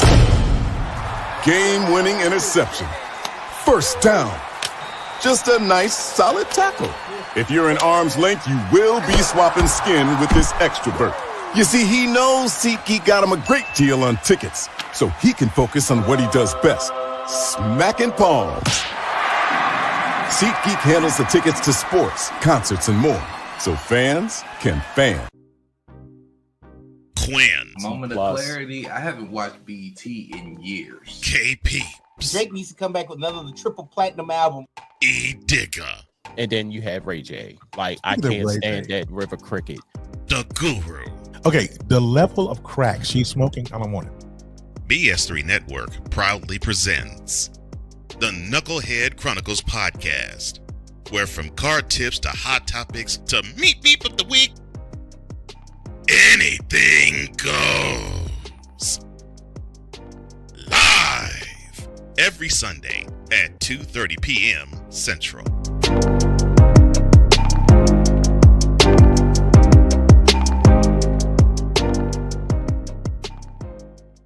During bad weather, driving can become downright dangerous. What's your emergency, please? Trust Battle Vision Storm, the revolutionary glare reduction glasses that turn your sight bright during bad weather at night or during the day. Watch your ordinary vision become extraordinary. Battle Vision Storm uses light optimizing lenses that block blue rays, so you see clearly in heavy rain at night or blinding snow during the day.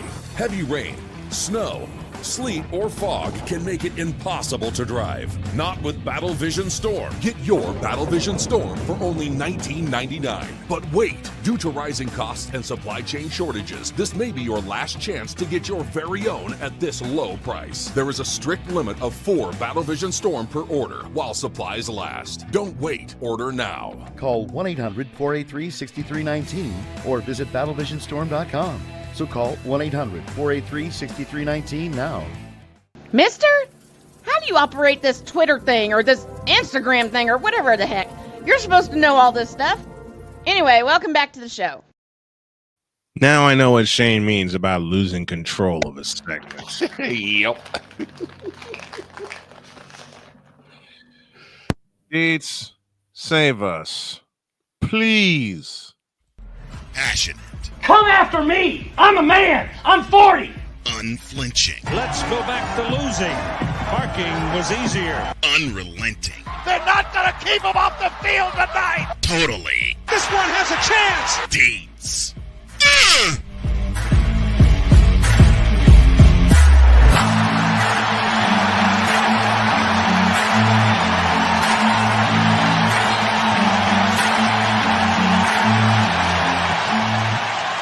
That's not just a murmur. That's a full-blown fibrillation. Good morning, Deets. How are you, my friend? What's going on, Snowman? How you doing, Victor? How's it going, Deets? After the segment I just had, I had to bring you in to help try to save the rest of the show after the rumor I heard. Let's just focus on college football, please. I mean, look, what do you think about some of these first round matchups in the playoff? Well, we talked about it. We talked about it on Tuesday. You know, in a great segment. Love to talk to the playmaker again. That was fun. But you know, I don't like a lot. I don't like a lot of the first round matchups. Having the interconference matchup happening, that doesn't sit well with me. But you know, this is the life that they set up, and yeah. You know, the thing is, at the bottom, you know, pretty much 1 through 8, you're pretty good. Yeah. You know, it's that bottom, it's those bottom 4 that, and it's really the bottom 4, and then probably the next 2 or 3 that were just about there. You could make arguments for all of them. Yes. And you could put them in, and that's what my whole thing was with this is when there's no criteria, you can pretty much say whatever you want. And you can pretty much do whatever you want. You can put anyone everywhere. Someone has to tell me, and somebody should explain to Clemson, why is Arizona State getting a bye? Why is Arizona State considered one of the top 4 and not Clemson? And Clemson won their conference. Clemson won the ACC. Clemson won their conference. They beat a better opponent in their championship game. You told me that who you lose to matters. Well, they lost to 2 top 15 teams, including the one of the top 2 teams in Georgia. So, and their other loss in conference was against Louisville, who is also a bowl team. So, where are we going? I mean, you look at Arizona State. Yeah, they beat Iowa State. Yeah. Only other impressive win on their schedule is BYU, and that was at home. So and that was played to 5 points after they led big in that game. So yeah, if you're telling me if you're telling me who you lose to matters, and that's why certain teams are going places. Well, Clemson probably has the best losses out of anybody.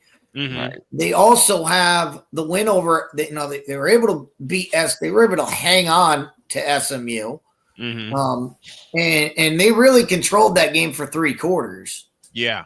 It was really the 4th quarter where SMU started to play football and got back into the game. They tied it up, and we all know what happened. The kid kicks an unbelievable field goal.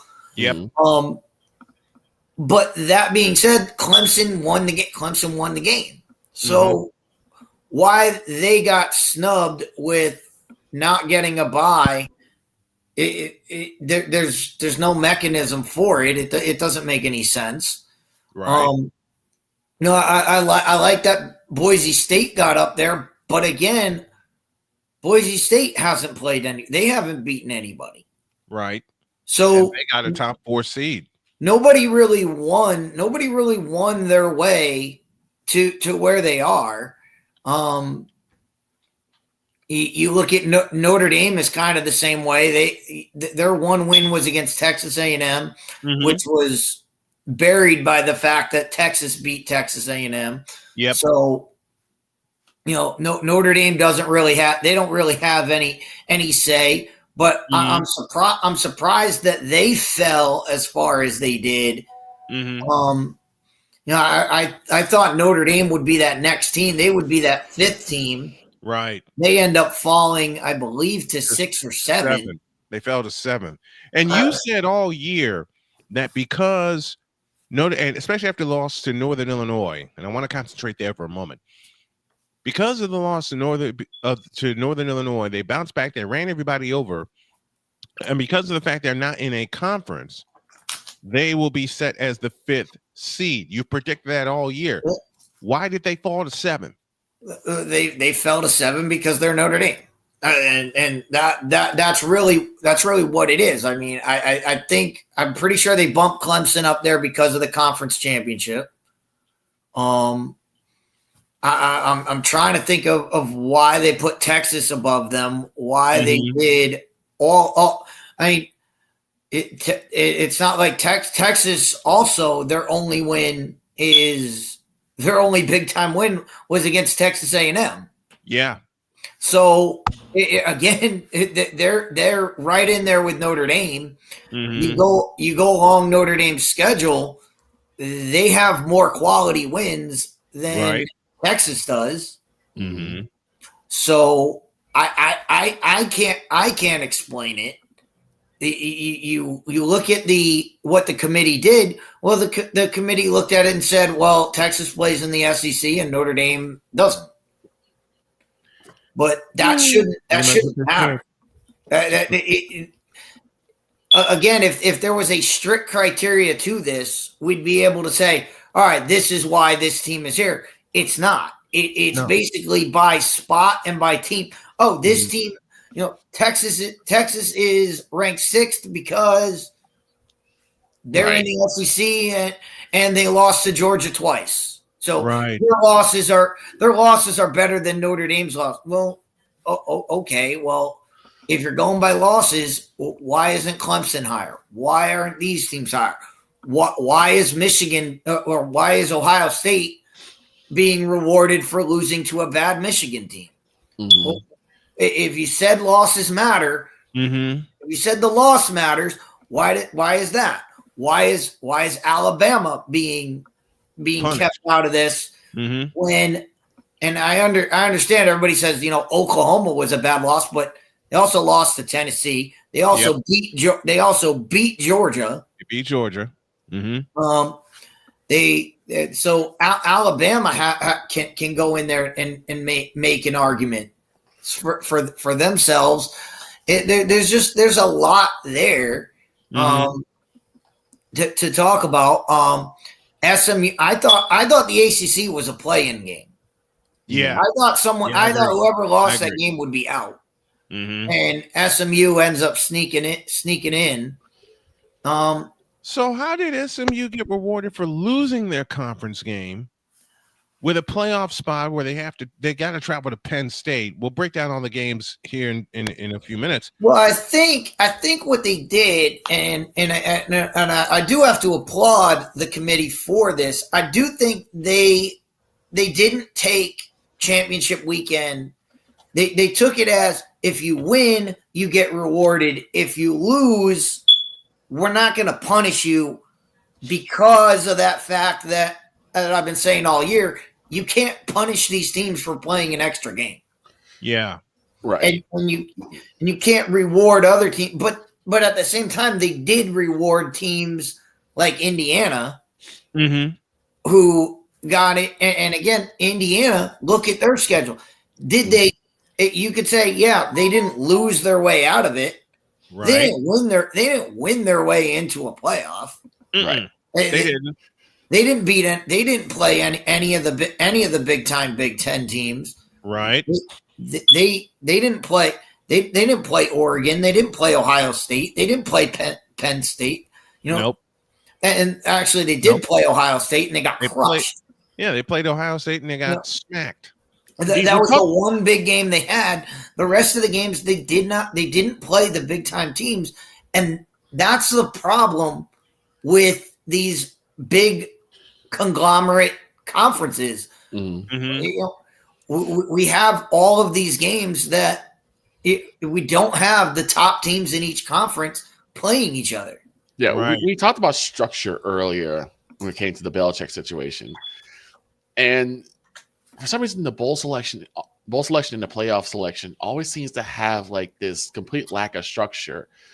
Do you think we should also add like some sort of, because you already said we need some structure in the selection, but also could there be some structure in the schedule making? Because it seems like you can't punish a team for getting a bunch of easy games.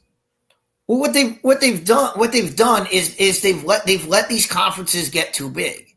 They've let conferences get too big, and it's an easy fix if you take all these big time conferences and you just break them into divisions. Yeah, and we had divisions in some of these conferences before. You would now have eight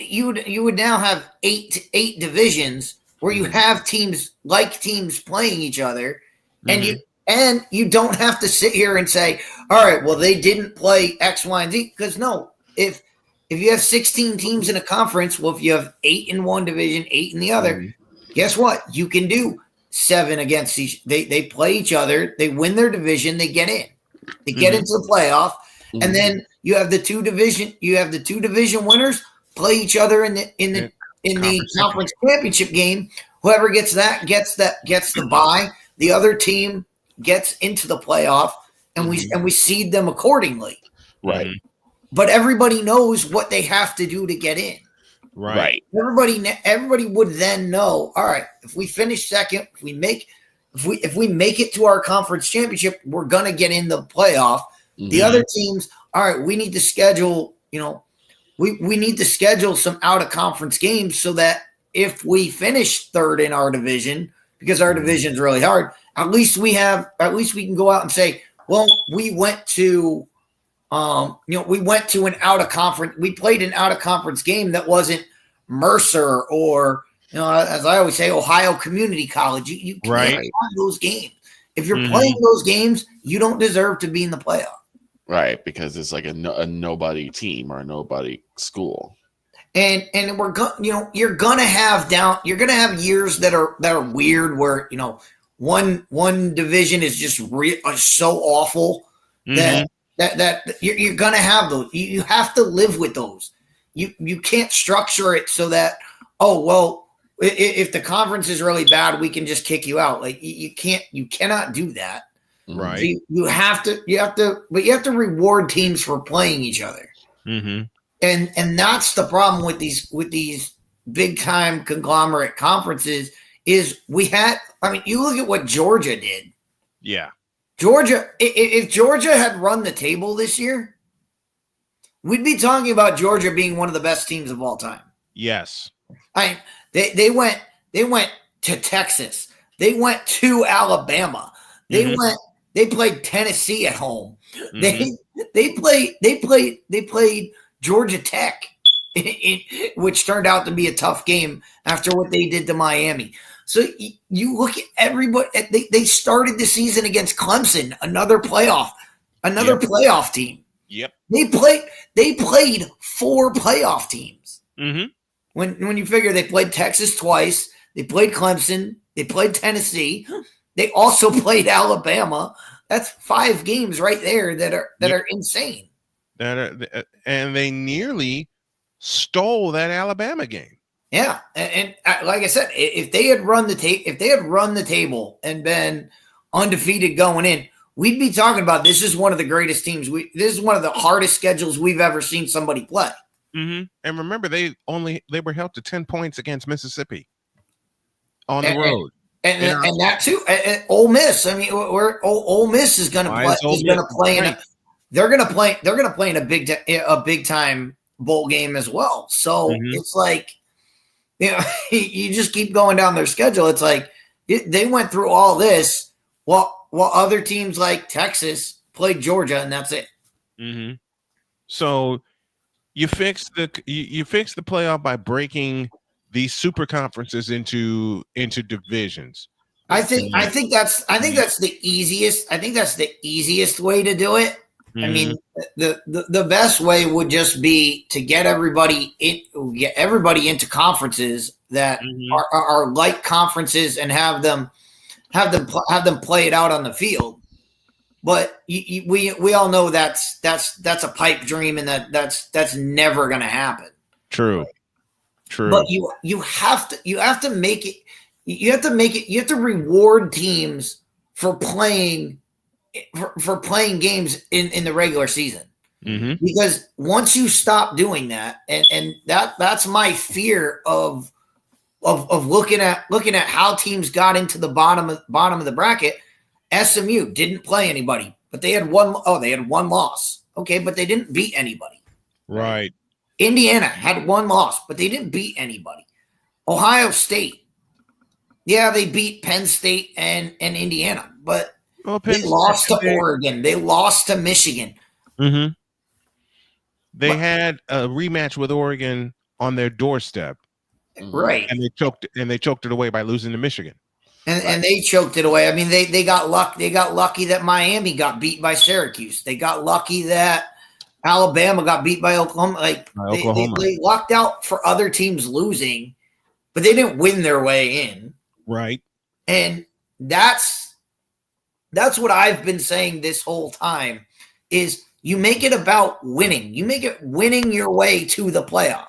Right. Not all right, we just didn't lose. That's not helpful for college football, because if I'm Alabama next year, I'm looking at my schedule and I'm saying, all right, well, we're going to play tough teams in the SEC, so we might as well just play nobody in the out of conference, and we can get 10 wins and be happy.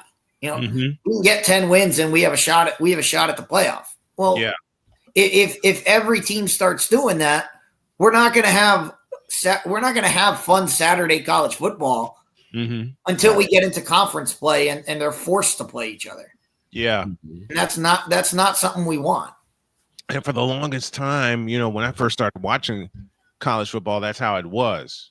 Nothing happened until you got into conference play. Speaking of the ACC, after a break, we'll hear Dietz's thoughts on the hiring of Bill Belichick, who's now wearing Carolina blue. And I can't wait to hear Dietz's thoughts on this. Hour 3 after this.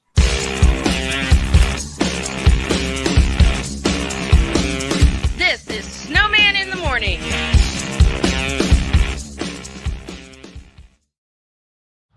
People tell me how lucky my daughter is to have been adopted. But really, we're the lucky ones. Learn more at adoptuskids.org. This planet has been great to me. It's given me gifts that I can't even explain. It's given me adventures and memories I'll never forget. And Battleborn, I think, has given me the opportunity to go beyond and give something back. How can I be a better custodian to this planet and the place I live? That's where I am with Battleborn. Let's make the planet a better place.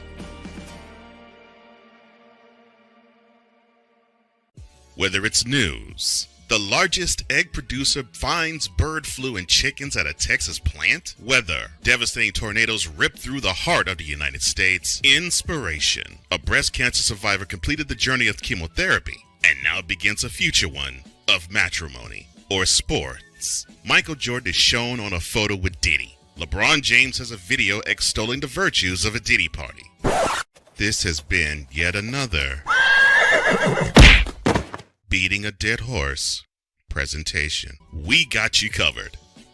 BS3 Network, in association with Comey Media Incorporated, proudly present The Morning Shift with Cole Johnson. Live every weekday at 8 a.m. Eastern, 7 a.m. Central.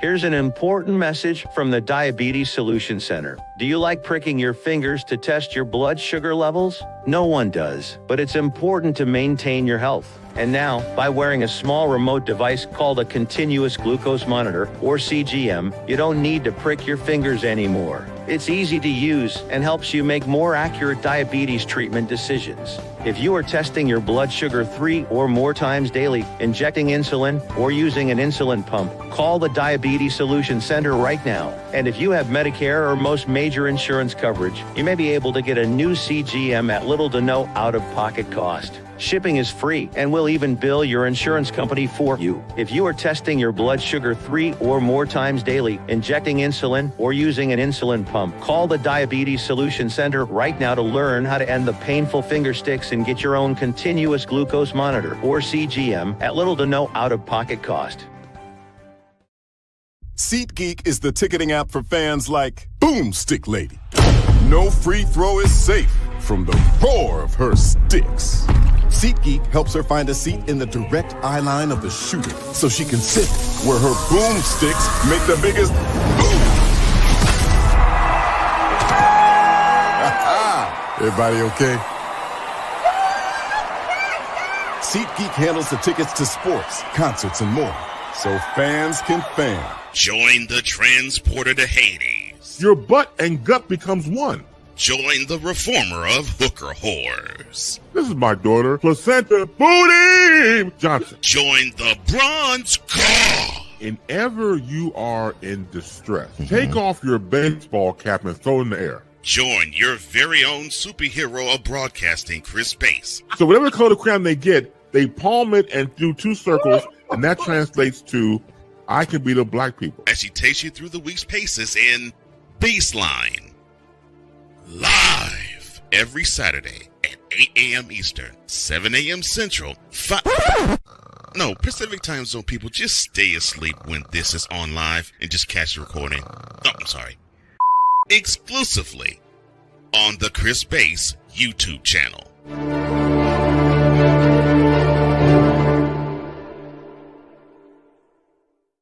Mister? How do you operate this Twitter thing or this Instagram thing or whatever the heck? You're supposed to know all this stuff. Anyway, welcome back to the show.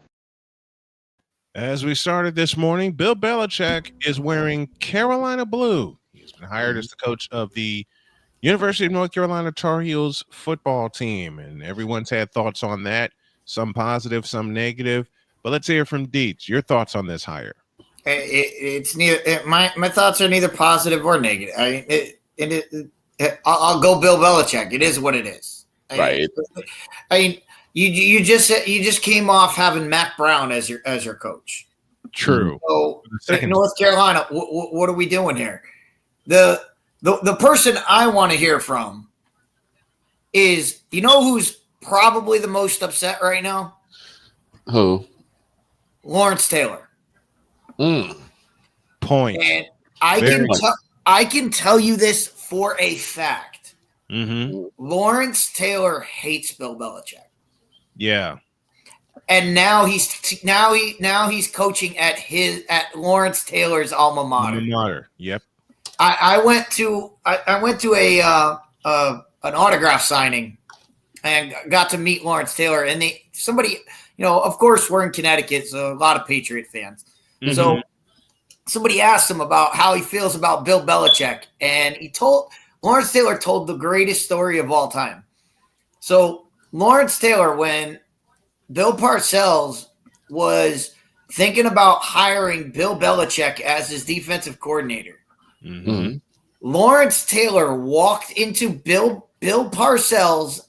He walked into his hotel room, walked into Parcells' hotel room and says, if you hire this special teams guy to be the defensive coordinator, I will quit football. Oh, wow. He said, I sat down I sat down with Bill, and we had a 2-hour discussion, and he talked me into it. And at the end of the discussion, I said, you want to make him the defensive coordinator? That's fine. Just tell him not to talk to me. Wow. That was what he said. This is the story Lawrence Taylor told at this thing, and I was like, this guy is awesome. I will say this: the people who were wringing their hands and crying was most of Cowboys Nation because they were so for certain that Bill was going to come in and take over for McCarthy. I'm like, there's no chance. But here's the thing: with the structure, with this Belichick Bible that he's bringing up, with this structure that he's bringing in, how do you think the players, especially the newcomers that may come in through the transfer portal, how do you think they're going to take to that? I don't think you're going to get a lot of I don't think you're going to hit. I don't think you're going to get a lot of You're not going to get transfers to North Carolina, and there's one reason why. Most people are probably going to go there with the thought of, I'm going to play for Bill Belichick, and I'm going to go there and want to play. And you know what's going to happen? They're going to get on campus and realize they're the number 3. They're number 3. Right. Okay?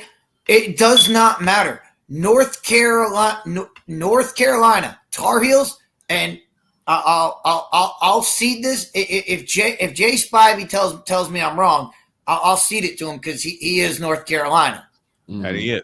But you tell me, from what I know about North Carolina, basketball is number 1. It does not matter. What the football team does not matter because they're looking to basketball season. It's a basketball school. Well, the entire triangle is more so basketball than anything else. And so those kids are going to go on campus, and we're going to play for Bill Belichick. When they realize they're not even going to be number 2 on that campus. It's going to be men's basketball, women's basketball, and then football, and then football. And that's the hierarchy. That's the hierarchy of how it goes at North Carolina. And in some cases, given recent success, it may fall to number 4 because of the recent success of the baseball team. Right. The baseball team is good. The soccer team, their soccer team is amazing. Their soccer team's incredible. So, that's the thing. They're going to go there thinking we're going to play top level college football, and you're going in and all of a sudden, wait, we're behind. The basketball guys are getting treated better than us. I'm going somewhere. I'm going to somewhere like Alabama. I'm going to somewhere like Auburn, where the basketball team is good, but football's still king. Yep, but football is king. So you don't think that can be changed, where like they could actually give a little more respect to the football squad? I don't think I don't see that ever getting that's never going to get uprooted at North Carolina. It's the same way at Duke. You're never going to you're never going to outbeat the basketball team. Right. And that goes to the basketball team has had so many championships. They've had so many great players come through there. And you've seen great players at North Carolina. North Carolina has had three number 1 picks. I mean, who's the one we always think of when we talk about UNC? Julius Peppers. Well, Julius Pepper. I'm talking about from basketball. Oh, for basketball, it's Michael. Come on, right. But, so I agree. Most people are going to come because of that, and I think the only way you could have gotten that is with Belichick's name, because the same thing we had with Colorado. But Colorado is a different monster because Colorado was basically didn't have anything. Yeah, Colorado's a different animal. And it's a different animal too, because in Colorado, football drives Colorado. Colorado has always been a football school. Yeah. You go back to the Bobby Ross days. You go back to the you go back to the days of Cordell Stewart and Michael Westbrook. And Bill McCarthy, with Bill McCarthy being our coach. Bill McCarthy and all of that stuff, all of those kinds of Colorado has always been a football school. Basketball, they've had good basketball teams and they've had good basketball players. Chauncey Billups. Yep. So they've had good players, but the basketball team never usurped the football team. Never usurped football. Even when the football team was going 1-10 and they were a dreadful team. Football still ruled the day in Colorado. They still had sellout crowds. And and that's not going to happen. That's not going to happen at North Carolina. Right. It doesn't matter what North Carolina could win the ACC, go to a playoff. Mm-hmm. It doesn't matter because the basketball team is going to be in the tournament. They're going to make a deep run in the tournament because they always do. Right. So, I mean, unless you have like a decade of just complete North Carolina, or where the Tar Heels basketball just completely falls off the face of the earth, and they don't make the tournament for like a decade, but that's never gonna happen at North Carolina. That's not gonna happen.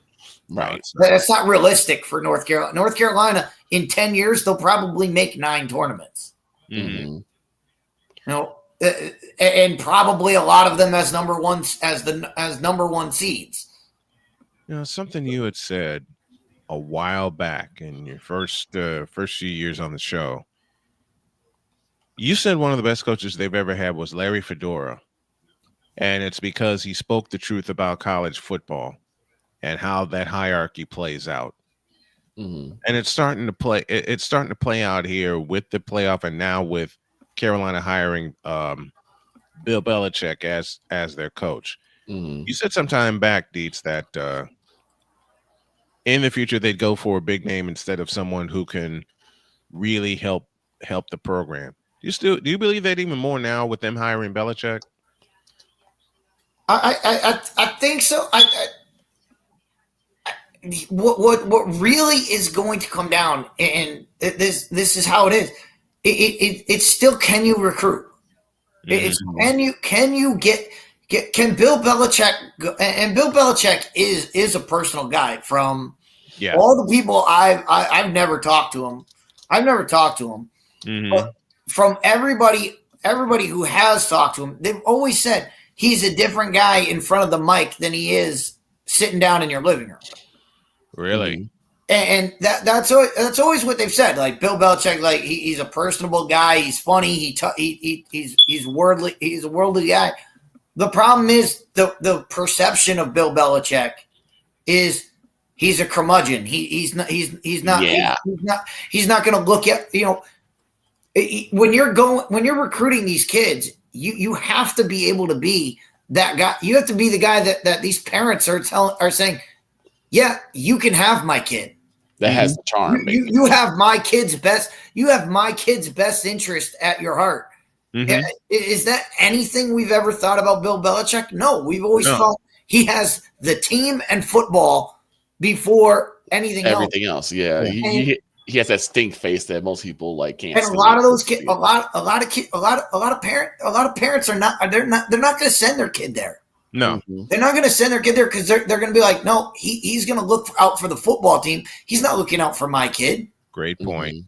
So he needs to surround himself with good recruiters who can go in and say, hey, look, Bill is a great guy. Let's get Bill on the phone right now and do it that way, because that's what's going to be the selling point. The point to getting them there is, hey, Bill Belichick's the coach. The second step is, hey, this is going to be a good spot for your kid. Your kid is going to learn here. So, lot to sort through. Yeah. Yes, indeed. On Tobacco Road, lot to sort through. Let's take one final break, and when we come back, we will preview the first round matchups and make our predictions yet again. But these first round matchups are going to be a lot more fun. So we're going to take a deep dive into those, and we'll take you through the rest of the show after this.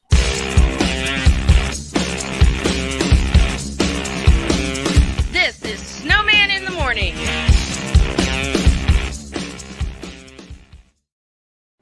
Are you ready to upgrade your coffee game? Prepare for an invasion of flavor with Invader Coffee. It's the caffeinated elixir that fuels champions, the blend that pushes boundaries.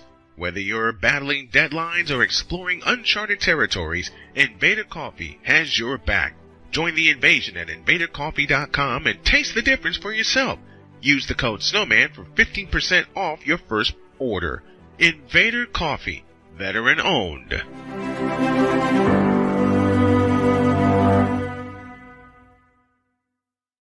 One of the great things about ordering meals from Mother of Macros is that you can do it from the comfort of your own home. Click the national or local delivery link to access the menu, and we'll ship the meals right to your door. We understand you won't always have time to plan, shop, prepare, and cook to provide healthy nutrition for your family, so the process is simple and saves you hours. We know you're busy, so our meals are professionally prepared and packaged. You only need to heat them up and enjoy. We provide macro-balanced, delicious meals chock full of fresh, local ingredients with none of the stuff you don't want to eat. Plus, our menu changes every week, keeping your taste buds wanting more. We take care of your meals so you can worry about everything else on your list. Mother of Macros.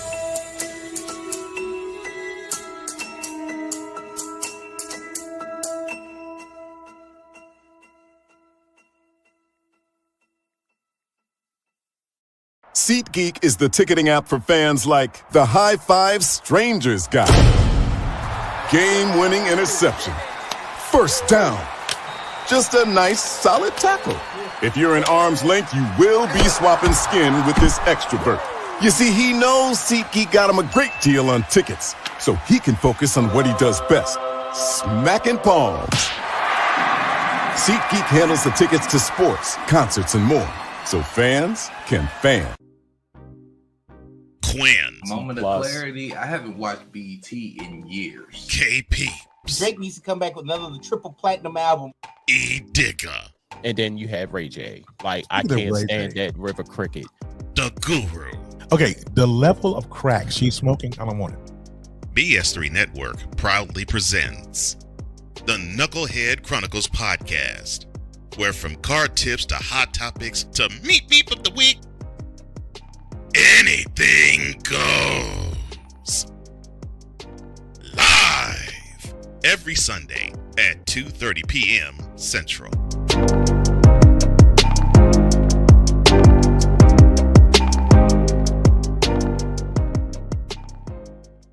During bad weather, driving can become downright dangerous. What's your emergency, please? Trust Battle Vision Storm, the revolutionary glare reduction glasses that turn your sight bright during bad weather at night or during the day.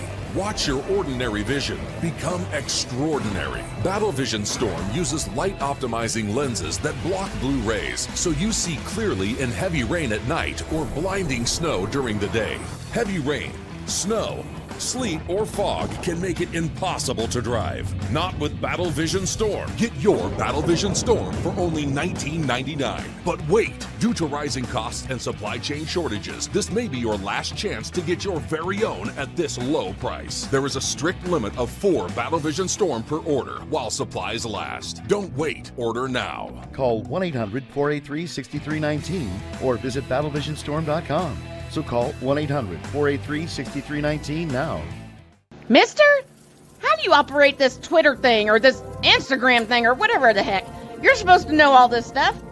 Anyway, welcome back to the show.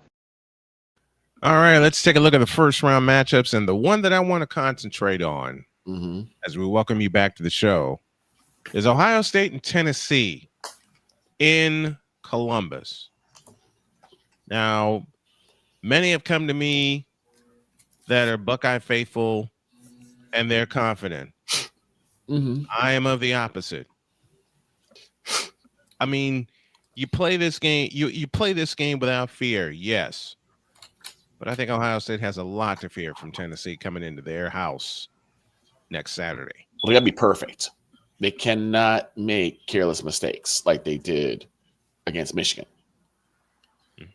Yeah, they can't. That's been their Achilles heel all year is making making mistakes. But the other Achilles heel that they have is that offensive line in their pass protection. Their pass protection is going to get tested. They haven't had a big test in that regard, and Tennessee has a lot of good pass rushers.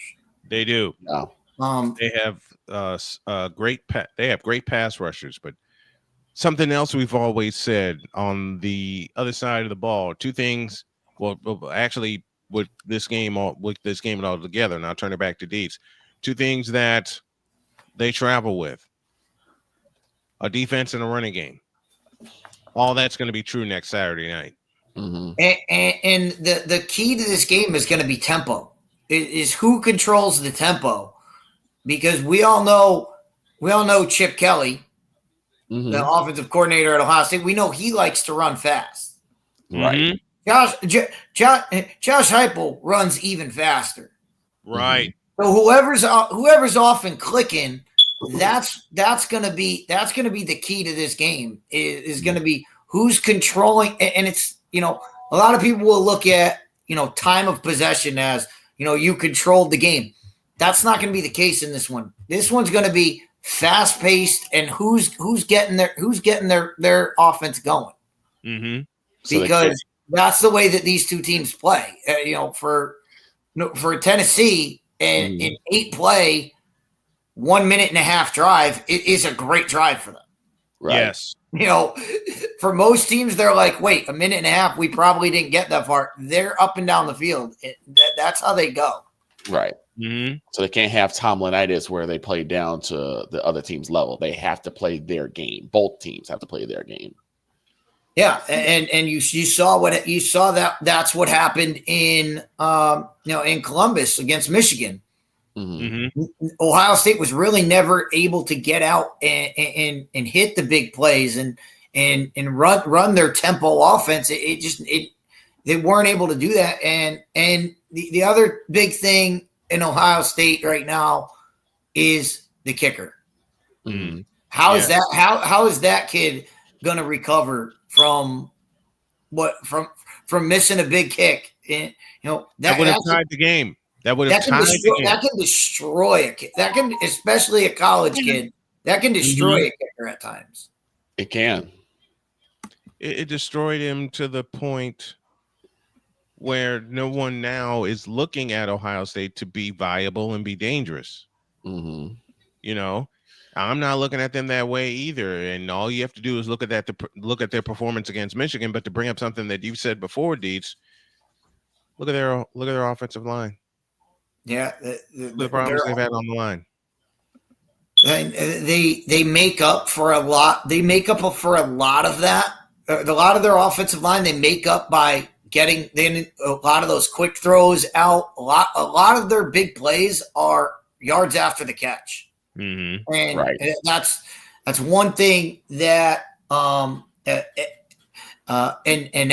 Ekuba he's great after the catch, right? But and he's a great guy. He's a great route runner. You got Jeremiah Smith, who is an amazing talent, but they have to be able to get down the field. If they can't get 10 yards down the field, you have to find ways to get them the ball, get them the ball in space. Before if your guy's dropping back and getting sacked, and Will Howard's running for his life, well, you're not going to be able to find those guys. True. Very true. Who do you think takes it? I say Tennessee. We all say Tennessee takes this one in the horseshoe. I think it's Tennessee. I think it's Tennessee as well.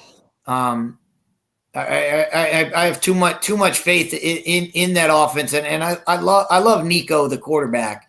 I think he brings an extra element that Ohio State hasn't seen. Yeah, he's able to work within the pocket, but he's also able to escape within the pocket. Absolutely. And when he escapes the pocket, that's when he's most dangerous. Yeah. So, and not with his legs, he's dangerous manipulating the defense and throwing the ball down the field. Yep. And that's the most dangerous thing. Now to Notre Dame and Indiana. Dietz, you're first. I think this is going to be a repeat of Indy. I think it's going to be a repeat of Indiana, Ohio State, where I think Indiana comes out and they do exactly what they did in that game, where they come out, they throw that first punch, they get the first score, they probably make Notre Dame stop Notre Dame, and they're feeling good about themselves. But Notre Dame, the thing about Notre Dame is they just keep coming, and all of a sudden you're worn down by the end of the game, and their fresh legs are just going. And it's also in South Bend. Right. That atmosphere is going to be something else. Yeah, a playoff game at home, touchdown. Jesus is going to be all over the place. and I say it all the time because it's one of the greatest quotes of all time. If you're going to Notre Dame, do not leave the game in the hands of the officials. Right. Jimmy Johnson said it, and it came true, and it's been true ever since. Yeah, I think Notre Dame has too many horses, and Indiana's not ready for a team like Notre Dame. Right. How must Curtis Rourke perform if Indiana even thinks about an upset? He can't make mistakes. He can't turn the ball over. Right. If you turn the ball over against Notre Dame, that's when they start to kill you. Yeah. And we saw that against Army. Once Army got out of their game and Notre Dame started forcing turnovers, all of a sudden they got a big lead and Notre Dame just rode their horses, which is their running game. They're going to ride those guys all the way. Mm-hmm. Let's go to Penn State, SMU and Penn State. And Dates, I'll start with you. Your thoughts on that game? I like Penn State in this one. I know a lot of people are going to look at what SMU did in the fourth quarter against Clemson. What I look at, which is the real SMU team? Right. Is it the fourth quarter team or is it the team that fell down 21-3? Because if they fall down to Penn State, again, Penn State is going to run the football. They've got a great running game. Drew Aller is a competent passer and competent enough to get by SMU. So I think if you're looking for an upset, that's probably the best one in the playoff. SMU probably has the best chance to go because going into this isn't like going in facing Joe Pa. In Happy Valley, it's winnable. It's winnable in Happy Valley now. And there's the case of one James Franklin. Yeah, that's a winnable place now. It's not like we're talking about with Notre Dame. It's not like we're talking about with the horseshoe where it's rocking. It really does. Happy Valley really doesn't scare people anymore. No.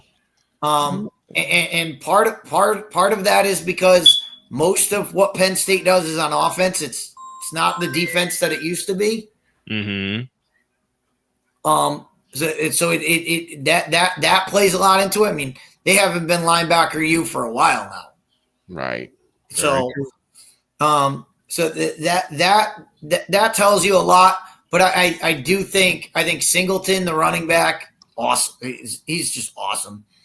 So I think Penn State has a lot. And like I said, I like that kid tight end, the tight end that they have lined up at quarterback for reasons. I still have no idea why you snap the ball to the tight end playing quarterback.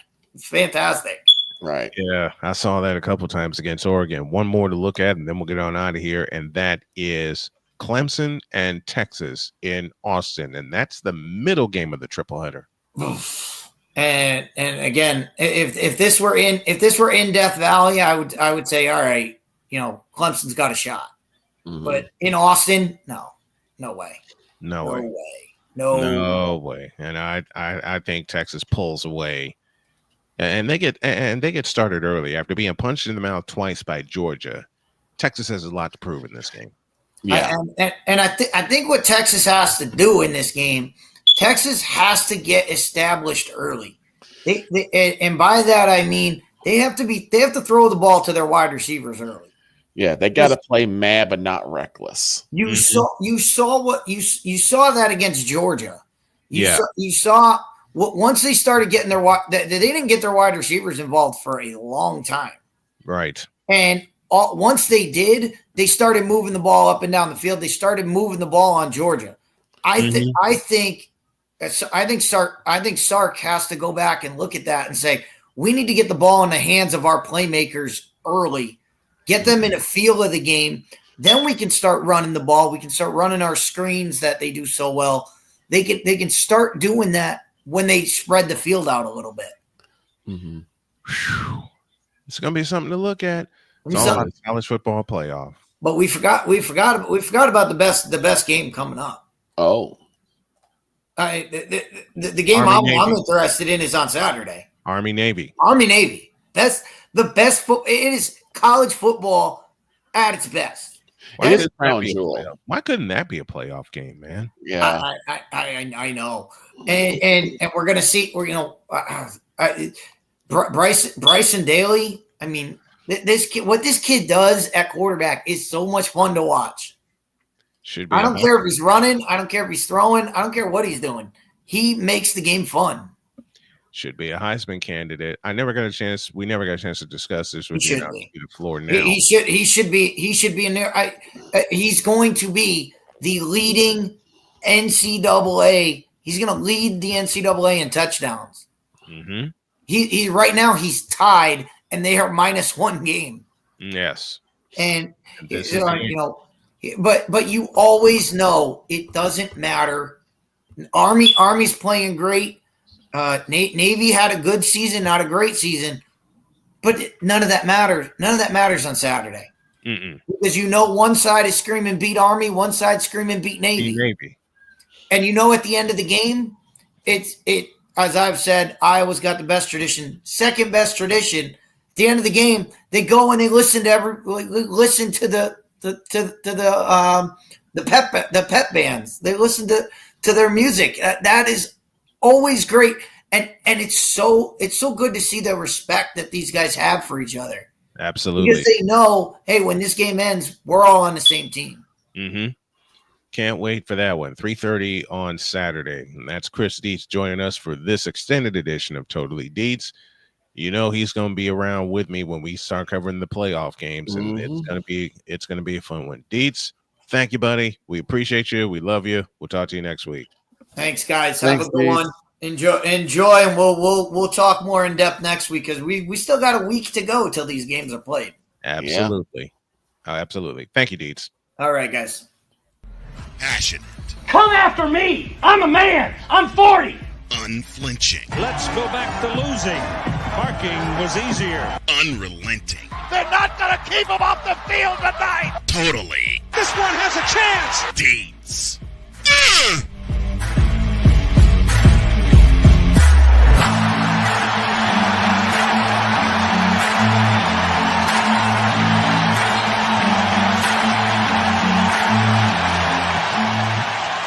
That's not just a murmur, that's a full-blown fibrillation. Boy, next week's going to be a full-blown fibrillation. Have a great day. God bless. Remember to make your next move your best move. Always remember, if your dreams don't scare you, they're simply not big enough. Dream big, do bigger. We are, and we hope y'all are too. So long, everybody.